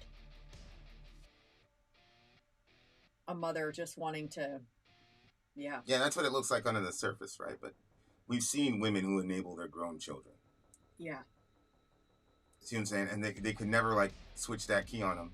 So then when they got into the real world, nobody's going to give you do-overs, bro. You see what I'm saying? Like, your job as a parent is to make yourself obsolete. I was bound for the marshlands, for bridges to cross and to burn, for treacherous paths of no return, a destiny held in my hands. Oh my God. What happened? Well, my father always told us, like, don't burn your bridges, like, always, like, maintain those. My father's a businessman, and it was a small community, so you had to make sure that you were always maintaining those bridges because you just really, you never know. You never know when you're going to need somebody to help you out with something or whatever. But I just remember, like, always trying to protect my bridges. And then, when I went through my divorce, like, there was no way to go through a divorce without burning a bunch of bridges. Like, that's what happened. And it just, all of a sudden I just hit a point where, like, you just, like, accept it. And then you're like, why should we use kerosene and matches? Let's get one of those torch things like Rammstein has. So when he set fire to them bridges. Yeah. God almighty. Do you also have a... No. So when he said, I was bound for the marshlands, for bridges to cross and burn, for treacherous paths of no return, a destiny held in my hands. Like, I hit that point where I was like, okay, there is no returning from these burnings. And till I got to that point, it was really stressful for me because I felt like I was walking out into the middle of nothing with whatever. But I was surprised to see you'll walk into a place with zero connections and make really fast connections with people. And how does that relate to what you just said? Well, I mean, I was worried about burnt bridges, but you build them very quickly. Oh. Well, a bunch of them came back to me years later. Yeah, but even if you, like, go into a new area, for me, like, I feel like people automatically, and I'm not even talking about just face to face. Like, there's something about my personality that people like. It grates on people. Like a phone call. If I make a phone call, I was trying to cancel an appointment today, and I couldn't hear the lady, so I was like, "Hello, hello, hello." She like sounded so agitated. So I was like, "Why'd she sound so agitated?" I'm like, "This always happens to me. It has nothing to do with being face to face with the people. Like, there's something. I don't know if it's I go too fast or whatever. But anyway, you're not like that. People like you like right off the bat. I mean, they turn on you, and it's a bloody show when people they don't all turn on me. No, but when they do, it's crazy. I can always tell though, because if the nature of the relationship is completely asymmetrical, Yeah. then eventually you're not going to be able to be a good messiah for those people. Oh. But if I'm in an equivalent relationship where there is no hierarchy, then yeah, I'll be down for that person for life. And I don't have a problem like protecting my friends and all the rest of it. I'm just saying like if Applejack goes around, you see what I'm saying? Like, dude can take care of himself. The friendship would be, you know what I'm saying? Yeah. Yeah, the fentanyl, I think it was in the weed, right? No, it was in the heroin. It was in the heroin. But have you ever heard of it being in weed? I don't know. I mean, I'm sure they do. You know, Yeah. Not really into that culture, but like still, if you look at it, like this is a smart line: for bridges to cross and to burn. Mm-hmm. You can interpret that a lot of different ways, bruh. You could say, I'm in this relationship because I need to get to here. Mm-hmm. And once I'm over there, then we get rid of her. Like, that happens, right? Like, especially when there's money involved. I mean, it can get really, really, really crazy. Mm-hmm. For treacherous paths of no return, a destiny held in my hands. And then when the roots of existence breached through the cracks of illusion, the concepts of consequence ceased and a primordial chaos reigned. Holy hell. Okay, so... Wallowing in secrecy and dark, enticing lines, those ghostly smiles could not conceal the ruin in their eyes. This guy could write his ass off, man. Yeah. He could really write his ass off. But, like, you kind of see that now. Like, when I used to work at the Walmart distribution center. And, like, clocking in. I mean, I'll admit, clocking in was pretty depressing. It's pretty depressing clocking in back in the day. And then I'd seen people that have been working there for like 8-9 years. I was like, subhanallah. I'm like, yeah, this ain't for me. That's what they say. This ain't for me. Mm-hmm. The roots of existence breach through the cracks of illusion. I'm working with somebody right now, and their biggest fear is a mirror. Like, they're afraid to see themselves. And like a literal mirror. Yeah, and like, this is one of the reasons why I like strangle people and say, just believe in original sin. Yeah. Because if you believed in original sin, then you would be able to, you wouldn't be so hard on yourself. You know what I'm saying? Like, why did I do that? Blah, blah, blah. It's like, well. Oh, wait, were you talking literal mirror or were you talking metaphorically? I thought you were talking about somebody else. Both. Yeah. Both. Like, if you don't like what you see in the mirror relative to your character, then ask God to help you change. You see what I'm saying? But the concepts of consequence ceased. Because there's this idea that, especially for people who believe in God, you're only doing that because you want to avoid hell. Mm-hmm. And that right there it's a stereotype. I get it. It makes a lot of sense. But when you're on this side of it, following Jesus, you soon begin to realize, man, damn the eternal state. I need him right now.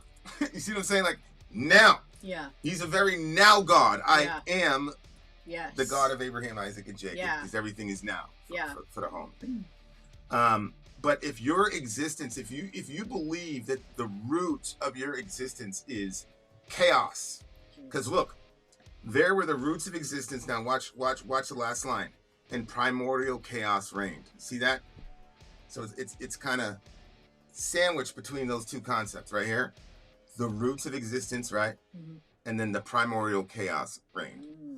Right? So that is where we all started, according to these folks. Is we started from the primordial ooze, and we crawled out. It was the only time in the history of the universe where life just spontaneously generated itself, as well as consciousness. Let's sit here and say, we need one miracle. Just grant me one miracle, then evolution can work. It's like, yeah, I grew up that way. All I need is one more miracle. Send the money. Send the money. Besieged by the lowering mountains and beckoning frost deep, I stood on the threshold of rapture alone amongst the untamed. And I think he's probably at the end of the line with that shit. See what I'm saying? Yeah. So, when we're talking pilgrimage to Oblivion, he said, Rampage unleashed in the night. I was lost in the trenches of a dream, and over a clamor of laughter and death, echoed the, what is this? The Mianades? I don't know. Scream? That's probably like a mermaid or something like that. Huh. I thought it was going to be the macabre, like, you know, like the death. Mm-hmm. But it's not. Mianade, look at this. Terrifying worshippers of Dionysius. He's a god. That's interesting. They were female followers of Dionysius and most significant members of. Okay. Okay, so this woman is like a demon type thing. Oh my gosh. Besieged by the. So okay, so this literally they're taking a pilgrimage to death. To oblivion, nothingness. Oblivion, yeah. Because even if you're doing a pilgrimage for your religion, in their world, it's not real. It's just a fiction. Mm-hmm. You just made that up. Of course, when you ask them, why shouldn't I kill your brother? Because there's no inherent value between him and a twig. They have all these qualifications for why you shouldn't kill their brother. Really? Yeah. I mean, it makes sense, but well, you know what I'm saying? Yeah. It was like, can we follow our worldview consistently? Nah, it's all right, cool. I really, really like this song. This dude's been in the game for a while, man. Yeah, well done. He's been in the game for a while. Well done. I'm actually going to give this one a solid 9. It's a 9.4 for me. There's still one more song, you guys. Don't worry. The night is not over. We will be back with one more band. You shall see. Commercial break. We'll be right back.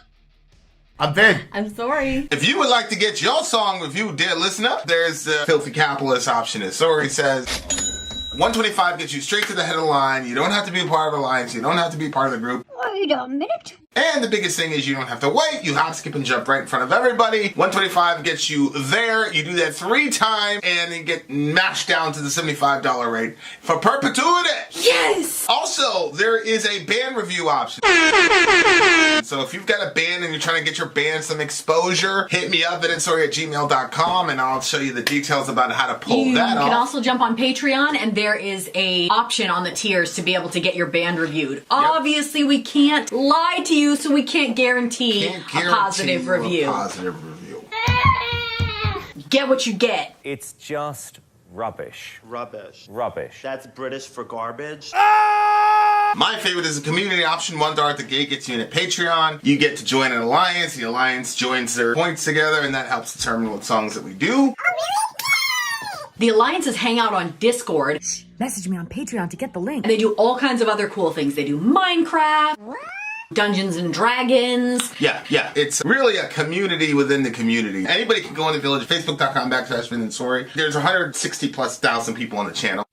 What's cool about the Discord is that it offers a real opportunity for community connection, friendship, that type of thing. And it's on Discord, so if you're not a Facebook person, it's for you. You start off at $1. Right. Plus you get exclusives. Sori and I are working on a song. So the first 15 seconds of that was on Patreon. Also, at $15 tier and above, when we actually debut the video, they're going to be there live with us. There you are, dear listener. Buy merch.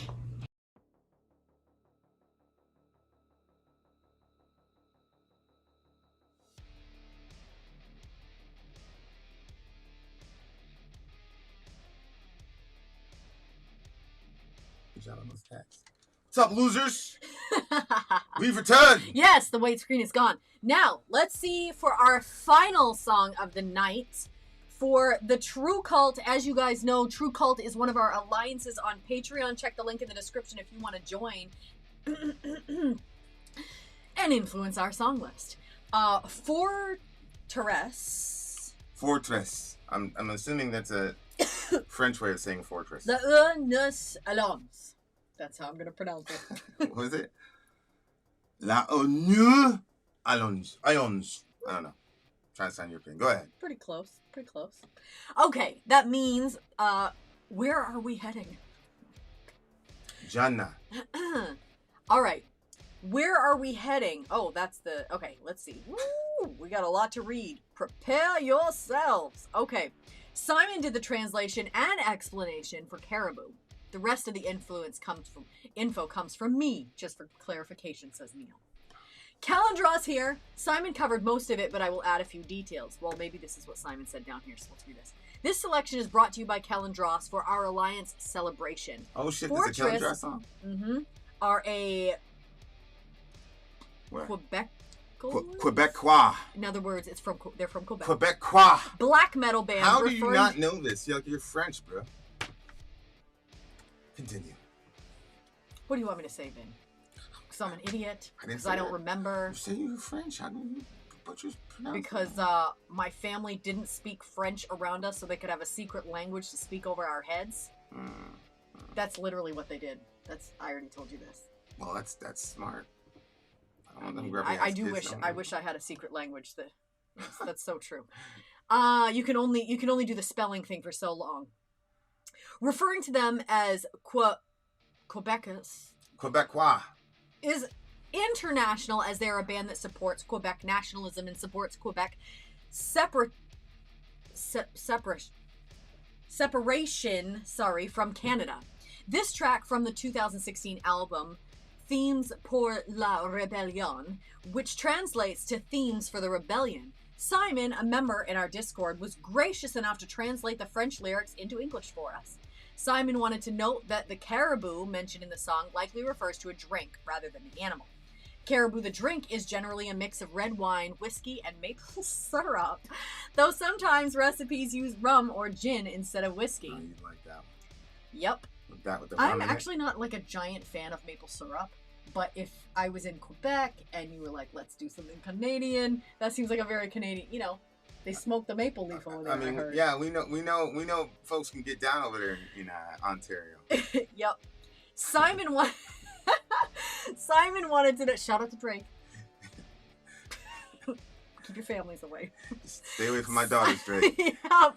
You better never go to Cell Block 1. Simon wanted to note that the Caribou Man, we already read that. Diving into the history of the Quebec separatist movement would be a large ordeal, and my personal knowledge is pretty surface level, but here's some cliff notes. France forfeited Quebec to Great Britain at the end of the 7 Years' War in the 1960s.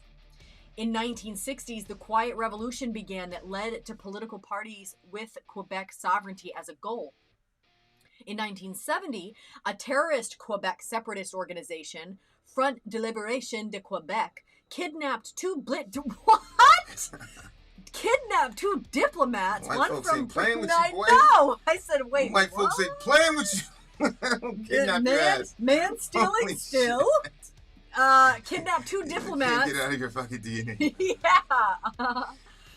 Disagreeable. I reject it. Disagreeable to live with in peace. One from Britain, another from Quebec. The diplomat from Quebec ended up being murdered? La ilaha illallah. These people are crazy. What? In 1980, a referendum was held in the province of Quebec to see whether there was enough support by the public to separate from Canada. Around 60% of the vote said no.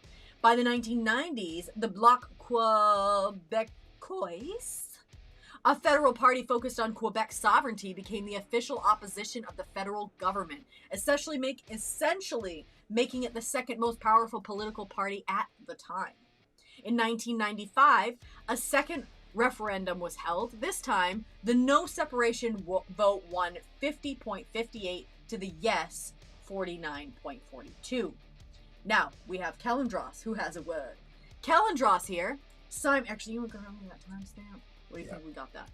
Just catch what you think it's 155. That's what I was thinking. Calendros here. Simon covered most of it, but I will add a few more details. This song has come down to the final of multiple polls now, so it was well past time it got its due.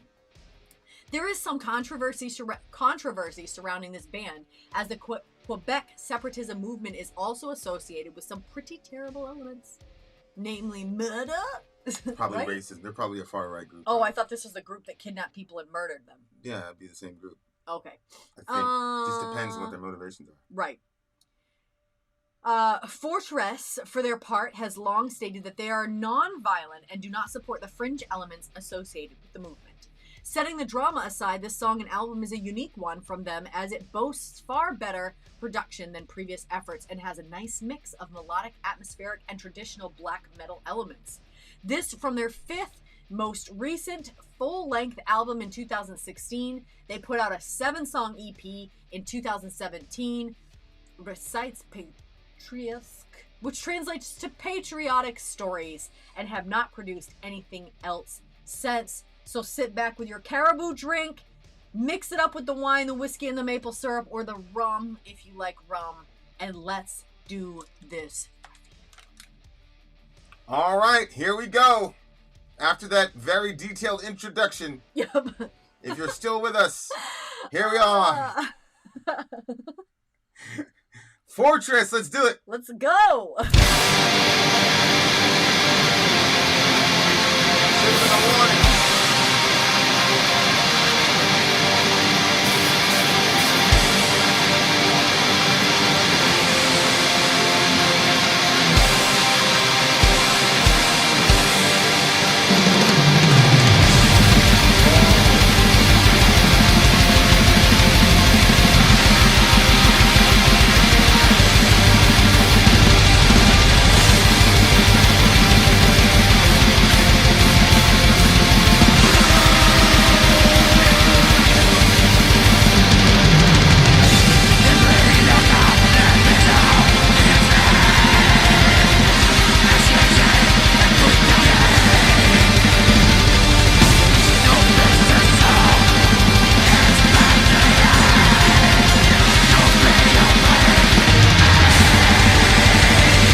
That was the burn. What happened? I did agree. Calendar said I wish that middle part was longer. Agree. Yeah.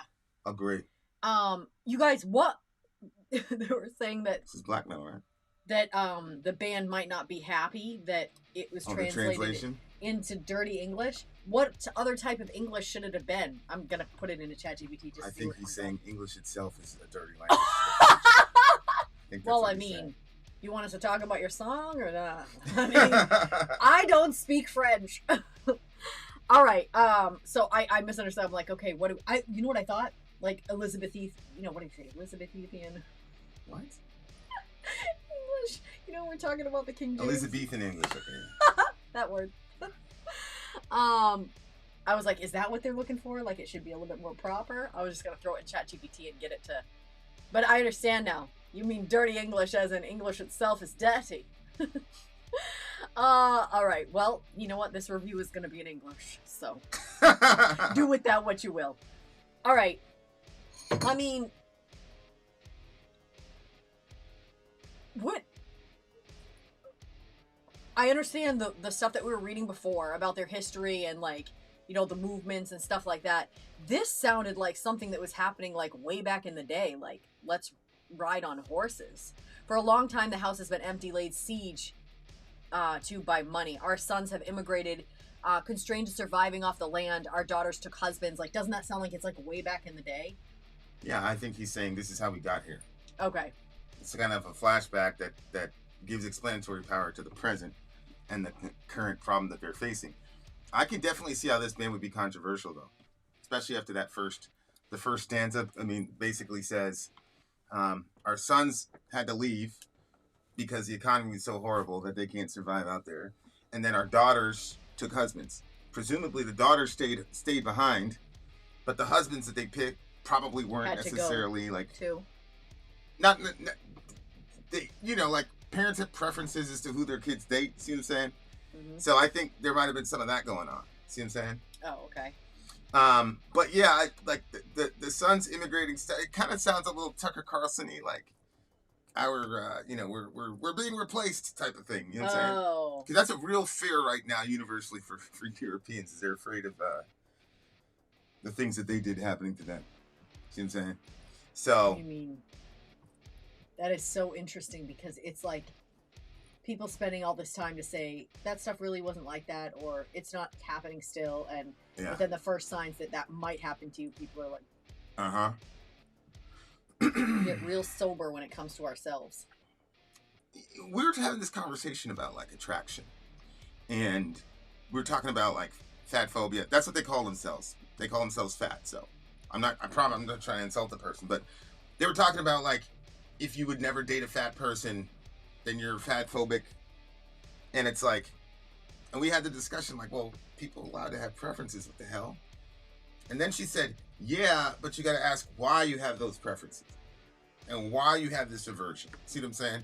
And for me, it's very simple. Well, the Bible. The Bible gave me my aversion to it. But at the same time, it's like... That's interesting, yeah. Okay. Now go ahead, were you going to say that? I just didn't expect you to say that. Say what? I thought that you were going to just... the aversion coming from like... I thought you were going to come from the angle of like Darwinism and survival of the fittest and stuff like that. But then you were like, no, it's coming from the Bible. And I was like, well, that's true. There's a lot of principles there that would apply. Yeah, for sure. For sure. But this line right here is crazy. Before the rooster sings the coward's defeatism, as we no longer have the luxury of failure, stir the embers in the red hearth that they may warm our numb hearts. So people who conform, I'm assuming this is relative to Catholic invasion or forced conversion type shit. Before the rooster sings, the coward's defeatism. So the night that Jesus was betrayed,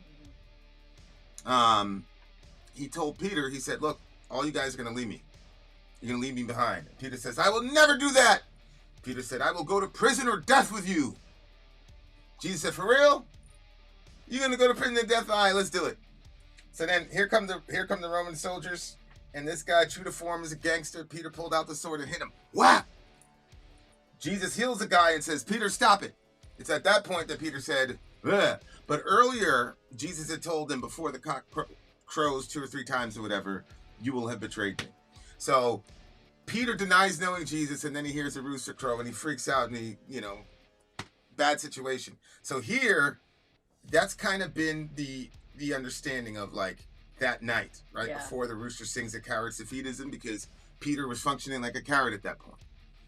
And I think like when you hear a lot of people on the right, I don't know much about this band, but when you hear language like this on the right, it's usually some Tucker Carlson, we're being replaced type shit. And it's usually some sort of panic. And it was interesting because I was, the El Paso shooter. He's a kid that shot up everybody in Texas. It's a border town, Mexican, whatever. He said, people always bring up the fact that the natives invited us here. And then he goes, but how'd that turn out for him? I was like, oh shit. Yeah. So he said, I shot up all those people to discourage our friends from Mexico from coming over. Like, so this shit is real for a lot of these people, man. They're terrified. They're terrified. Arm yourselves with your truest... Wait, say that again? Say what? What did they say? The shooting and what did you say about that? The El Paso shooter. Yeah, what about it? He was talking about how his future looked bleak and it was way too much competition. Yeah. So he said he's going to shoot up all these Mexicans to convince our friends across the border to stay where they are. Because he's saying these people are going to eventually outnumber us and we're not going to have the power like we used to. So he's saying we got to stop that tide before they get the numbers. And, if you look at the UK, I mean, Muslims are running shop over there, boy. It's not happening in France, though. The French were like, yo, you can't even wear a hijab, bro. Like I saw a video one time of this French cop taking off this girl's hijab. She's on the beach. I'm like, damn, bro. Like entire Islamic wars have been started on some bullshit like that. So, thank God that those Muslims are not consistent with their religion. Yeah, facts. Arm yourselves with your truest muskets. The charge will be brutal and merciless. Money is useless where we're heading. At dawn, our fate will be sealed. Yeah, there must be a lot of resentment for money if you are engaging in jihad and you know that the primary ultimate reason that you're engaging in jihad is to make these people rich, Halliburton rich, whatever. Yeah. And that's why I keep telling you, like, you have more respect for the guy on the other side than you do your own people. Yeah. Like, you don't love that dude. I mean, you love your people. But as far as, like, respect and honor as a man, like, the guy on the other side is the only one that can really understand you in the world. Like, you're sharing a moment with that dude. Yeah. Like, it's a mystical experience for sure. And that's the shit that, like, dudes get addicted to. That right there, like, the not knowing, dudes get addicted to that. But arm yourselves with your truest muskets. The charge will be brutal and merciless. Our blades are sharp. Our patience is withered. The submissive will be the first to die. That again, like, who's submissive here in this context?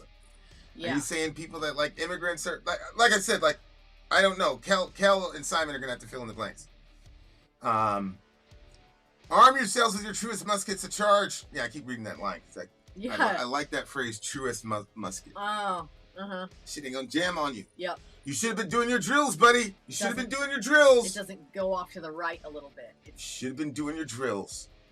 Our blades are sharp, and our patience is withered. That's it. I feel like a lot of people are in that situation right now. I think so too. I think a lot of people are like, man, this shit. Why? You know what I'm saying? Like, yeah. Because I feel that way. I feel that way a lot. Like, what the fuck are we doing here? Like, what are we doing? Sean. Overshadow Sean in this bitch. The submissive will be the first to die, leaving those hardened by winter, with Freedom's star guiding our swords. Yeah. A swig of caribou to swallow our misery before the powder covers our tracks. Man to man, we will fight to the last. We will die with our heads high, for tonight only blood will soil the majesty of the pristine snow. So, I mean, they're going for it. They're the powers that be, the whatever it is that's holding them down. Their patience is they're done. They have no more patience for it, and they're going after them. But again, we don't what? Cal, I think there's a reason this band is pretty controversial, because it looks like our brother was speaking in code here. Look at this. Uh-oh. I don't know if I want to do this to this guy. Can you point out the line? At least let us know. Which line? Okay. For tonight, only blood will soil the majesty. So there's the phrase Blut und Boden, which means blood and soil. You remember that Tiki March? Yeah. And they're saying, Jews will not replace us. Yeah. The next thing they would say is, blood and soil, blood and soil. Oh, shit. So look, for tonight, only blood will soil Whoa. the majesty of the pristine snow. And he talks about killing the submissive. I don't think he's talking about killing the submissives on the other side. I think he's talking about killing the submissives on his side, who went along with the agenda. Oh shit. Because they're cowards. Look, it says before the rooster sings that cowards defeatism. So there are people who chose not the way of jihad and blah blah blah, and they're mad at them too. But yeah, like it could be, you know, during the Trump admin, everybody saw a racist in everything. You know what I'm saying? Like everybody saw a far righter, and you had all these secret decoder rings that you were supposed to use, and then Twitter would blow up because Trump just said this and this and this. You know, like Shmuley, Rabbi Shmuley said, like you can't call him that because that's anti-Semitic, whatever. For a long time, the house has been empty. I was a worm before I was a man. That's an interesting version of Psalm 22 right there, Applejack. Before? Because Jesus says that Psalm 22, but I am a worm and not a man. Yeah. Actually, the term is maggot. So, can you imagine? He went from, he's God, and then like the best human ever, and then he lowers himself to that of a maggot so that he could lift us all up. It's crazy. It's crazy. Man, this is a freebie. Man, don't compare Jesus to nobody, bro. Yeah. Nobody can fuck with that dude. Like literally, I'm serious. Like, no. If it's talking about jihad, he's got a tattoo and he's out there to wreck shop. If you're talking about delivering a baby, he's the midwife. You know? Like, he's everything. All right, we continue. Yeah, that's crazy what you submissive pulled will up be to the that last line the there. submissive will be the first to die. I always say a traitor's sin is greater. And you know what's interesting is when we initiated the Arab Spring, or when the Arab Spring took off, we were out here talking about we're going to push democracy, we're going to help these people, blah blah blah blah blah. And in reality, we were just using these people as proxies to reshape the Middle East. But they knew that we were doing that, so they went along with it. And then as soon as they gained power, they kicked all the Americans out of Libya. You can't underestimate these people, bruh. Yep. They know what they're doing. Yep. They know what they're doing. The killing the submissive line was the one that gave me some pause, because I think the last line is really just homage to the frozen wild of Northern Canada. But yeah, the band is certainly controversial. I mean, look, if they were all wearing MAGA hats while they were doing this show, right? Everybody would interpret those lyrics that way. You see what I'm saying? I don't. Maybe I'm like over analyzing this, but I don't like the term racist. I use the term racist as like a short form, but I think there are subsidiary categorical phenomena that makes things different. So, for example, if a person says, "My entire life I've been born in a Nordic country. All my family pictures have Norwegian women. My grandmother's Norwegian. Blah blah blah. 19 generations. We're all Norwegian." You want that person to be physically attracted to some girl from Nubia? Why? Like that doesn't mean the person's a racist. It means I grew up in a Nordic country my entire life. Okay, blonde hair, blue eyes, that's all I know. So when you're going through puberty and your brain is telling you this and this is attractive, it's not wrong if he comes to America and says, "I'm not into black girls." There's nothing wrong with that. That's, you know what I'm saying? Like, this guy came from a certain kind of culture. So for me, it's like, I can see where people would say this is an overreaction. And then overreact to the overreaction. Yeah. Right? So, at minimum, this song could easily be a war cry for disaffected, right-wingers, y'all right, whatever. But my thing about those people is that, and this is why I was always against a bunch of Nazi stuff, is because a lot of us really don't know why these people are acting the way they're acting. We have assumptions, but we don't know. Like, if you look at the manifesto for the El Paso shooter, he did not sound crazy. And that was the most terrifying thing to me. Yeah. Was that he didn't sound crazy. And what he said was eminently logical. And I'm like, fuck, man. Because it's like The Walking Dead, right? Like, those zombies are brainless. Uh-huh. I mean, they'll hunt you down, but they're brainless. Like, imagine if you had somebody with that kind of desire for blood who also had intelligence. Mm-hmm.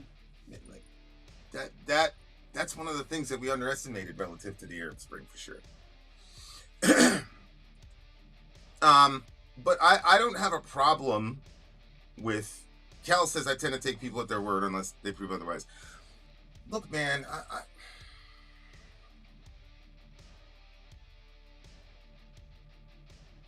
you know, there's a whole concept of death of the artist. So, like, all the J.K. Rowling stuff, all those kids she turned into millionaires, doing all that dumb shit. But at the same time, they're basically trying to force this woman out of her own creation. Mm-hmm. Out of the world that she made. You see what I'm saying? So it's like she didn't get a trial. You know what I'm saying? Yep. So, like, I get it though. Like, I understand the sentiment, because you do have a lot of immigrants, and if you were at the top of the food chain for 400, 500, 600 years, and if you always had like my mom always used to say, never identify yourself as a minority. She said, you're not minority, nothing. But even things like that, my mother was diligent. Like, yeah, don't let them white people call you a minority. Mm-hmm. You know what I'm saying? Like, so even things like that where, you know, a lot of kids aren't getting put up on game like that. You see what I'm saying? Like, so that's kind of the way I was looking at it. But yeah, like if a person's from Norway or Sweden, man, come on, give them a break. They don't have to be, that's not racism in my opinion. Mm-hmm. It's just not.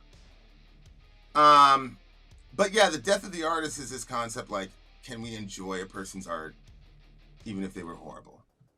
Yeah. Right. So, like, you know, obviously J.K. Rowling is in the crosshairs, which is very interesting. Very interesting to me. But the idea is, like, you could end the artist and then you could still enjoy their work.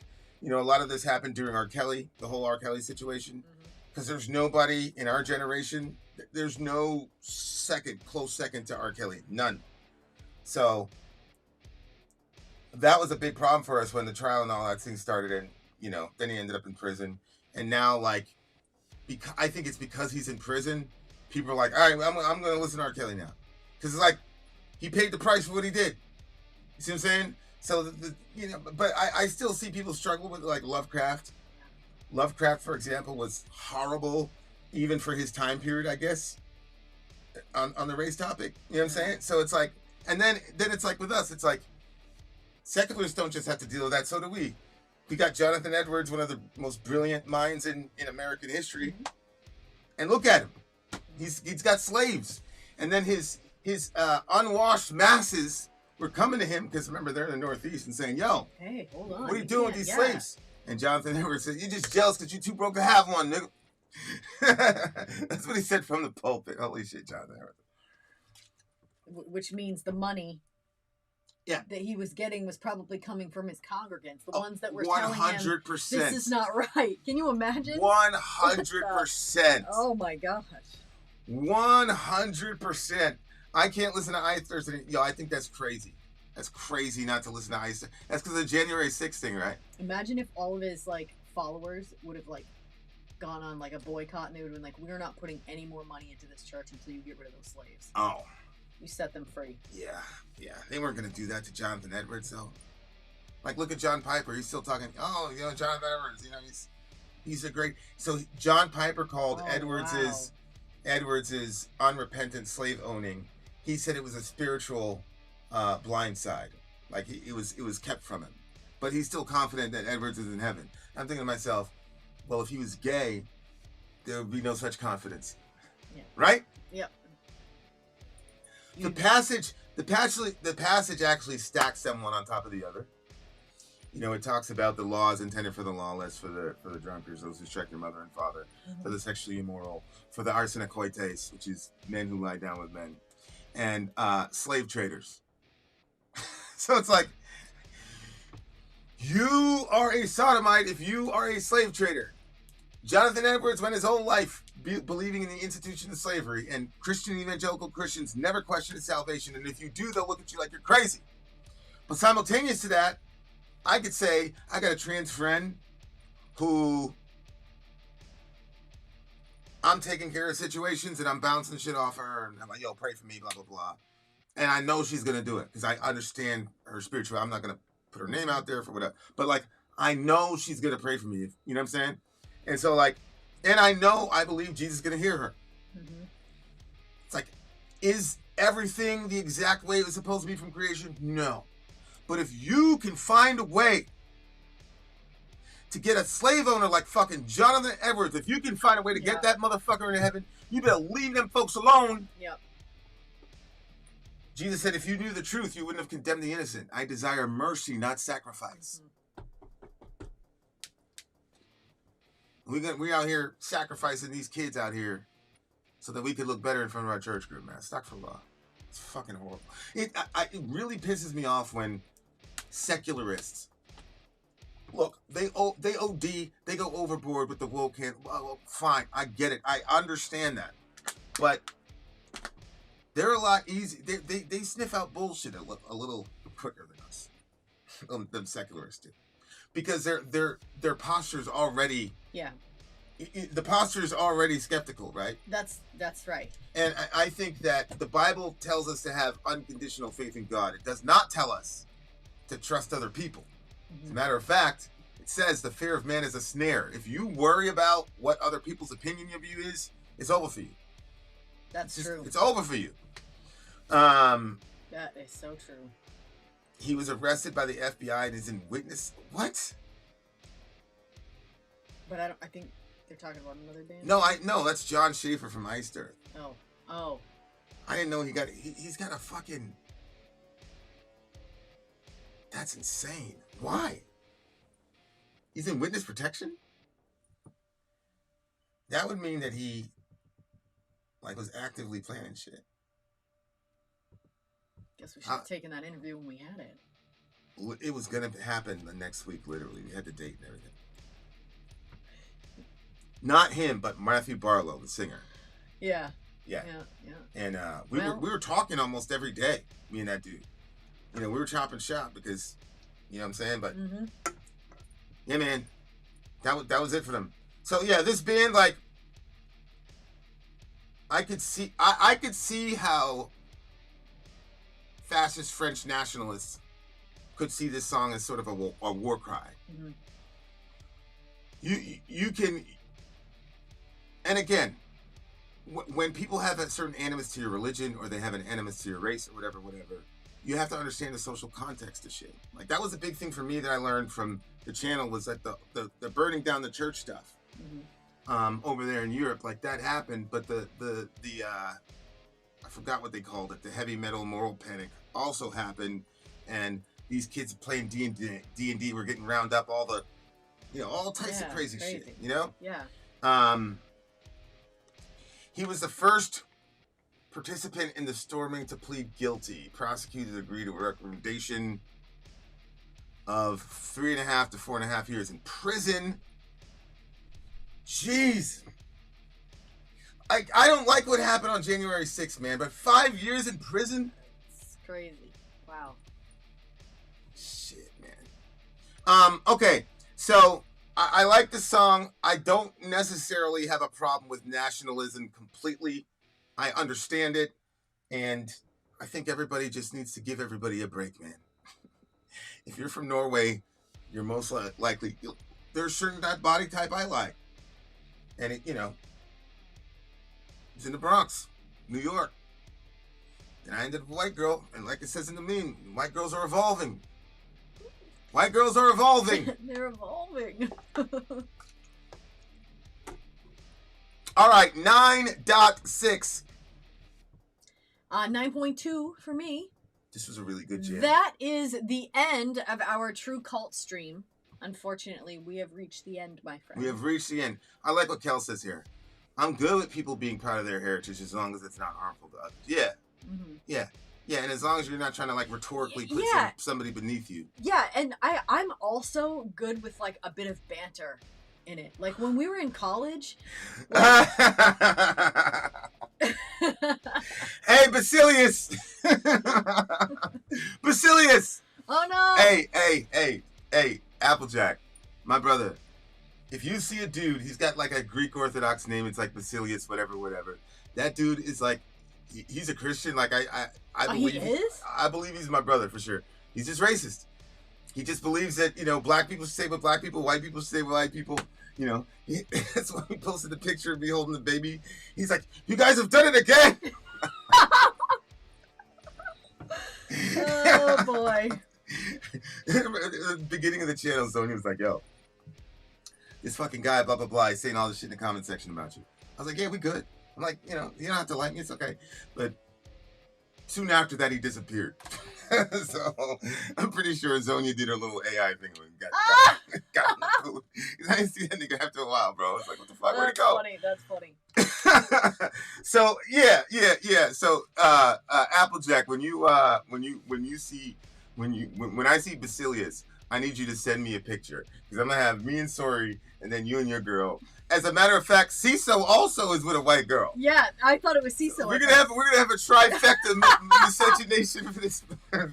Behold, he's gonna get the glory of mixing races. Hey, send that shit to me, bro. Seriously, give me a picture of you and your girl. The white girls are evolving. We'll line up all the kids at the bottom of the screen. Oh, look at my boy. Look at my boy in that guitar. Holy shit. Yeah, Ciso. Yeah, baby. Look at him. No homo. No homo. I'm just saying that's a really cool picture, bro.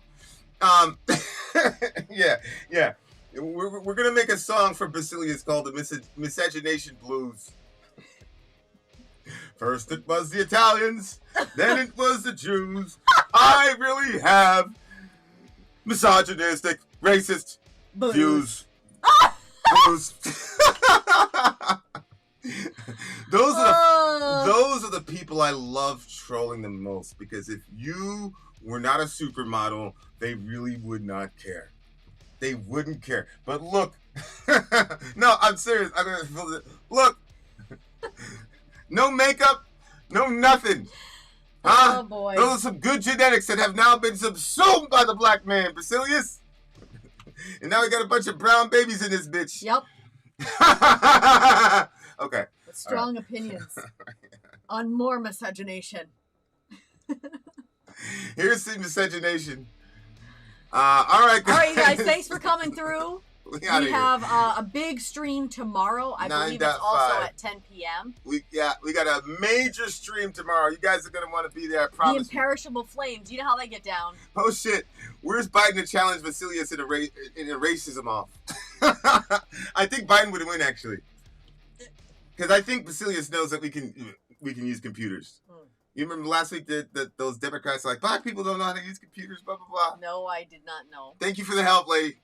We've been sending smoke screens the whole time, so you know what I'm saying? Like the smoke signals, that's how we've been communicating. Bless God, we got these white Democrats to come to the hood and show the natives and the savages and the indigenous how to get into the 21st century. All right, you guys, we'll see you tomorrow. Applejack sent me a bunch of. I'm telling you, as soon as I see this man, I'm gonna stop whatever review. I don't care if we're watching The Passion of the Christ, bro. I'm gonna see. So you gotta send me that shit, bro. Send me a picture of you and your girl, Applejack with you and your girl, and we're gonna do it, and we're just gonna put it all over the place for good old Basilius. He'll have a meltdown. Yeah, Basilius, your girl went to the dark side, literally, bro. Oh right, I'm sorry. I got my days like all mixed up. I thought tomorrow was Friday.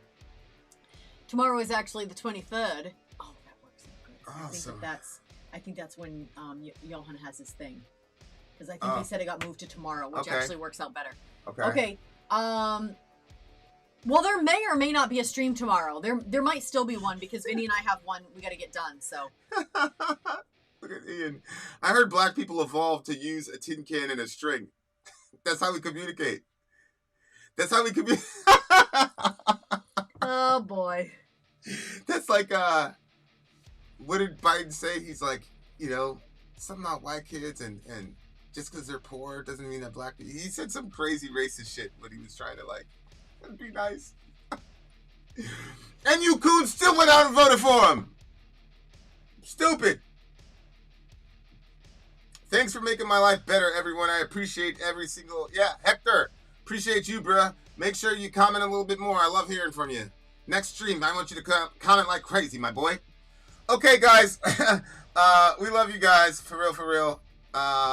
We'll see you guys. We'll see you possibly later on tonight. Today, whatever. If not, we'll see you Friday night for the Imperishable Flames, and I heard it is a big one, a mega one. So pretty, man. Thank you, babe. Jeez. I love it when you get in these modes. God almighty. God almighty. There is no shortage of horribly racist Biden. Then now he's kind of like the WD racism. Then, now, and forever. This thing is Kellen Johnson's predicting the future on this. Oh boy. He said we had a little 10 strings and shit. Yeah, listen to the song. Terrible. Yeah. Terrible. That's how I recorded that thing I sent to CISO. It wasn't a guitar, you know. I had the guitar playing in the background on TV, and I was just hitting the tribal drums, you know. Oh, babe. Tribal drums in that bitch. Oh no. All right. We got possibly 9, maybe even a 10-song stream, guys. Tomorrow? No, Friday. I mean Friday, inshallah. We're here for it, bro. Are we starting that at 10? Are we starting earlier than that? What time are we going for? And you know, you guys have your Imperishable Flames board, so I just checked it and I don't see the songs like up there yet. So I'm just putting that reminder out there. If you let me know when that's up there so I can check it, and I will make sure that our stream is prepared. Lakshmana. Mm-hmm. All right. I gotta tell you guys, I love our community, man. I'm not gonna lie to you. I'm not gonna lie to you. I'm not gonna lie to you. Like, I love our community, man. It's always all the different personalities, and I love when Kel gets on because Kel was an OG. I might send you a Bible Boogie interview. I don't know if we whatever, but anyway. Kai sent me an email. Died in Fortnite. Time to lay down before work. Yes, Kai. I got your email. I think that you, you asked a question in it. I gotta talk to my partner about it. So. I thought we were go on that. No, there was 2 questions. One wasn't a question. One is a question though. But we'll tell you off stream. Okay. I'll just give him whatever he wants. Well, you'll have to. It's an admin type of situation where we gotta clear it with you and see what you think. Anyway, let's go. Mute it.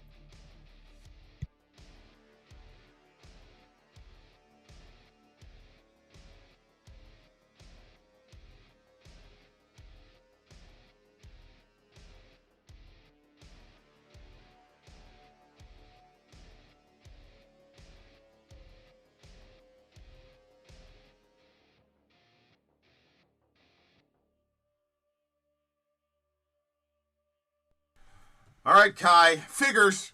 We'll work it out, buddy. Don't worry about it. We'll work it out. Kai's movie's coming up pretty soon, y'all. Mm-hmm. Pretty soon. Yeah. Movie or series. That was the thing I was just discussing with Vinny. I don't know. We'll see. Yeah. We'll be in contact, Kai. Later, guys. Bye. Vin out. Sorry out.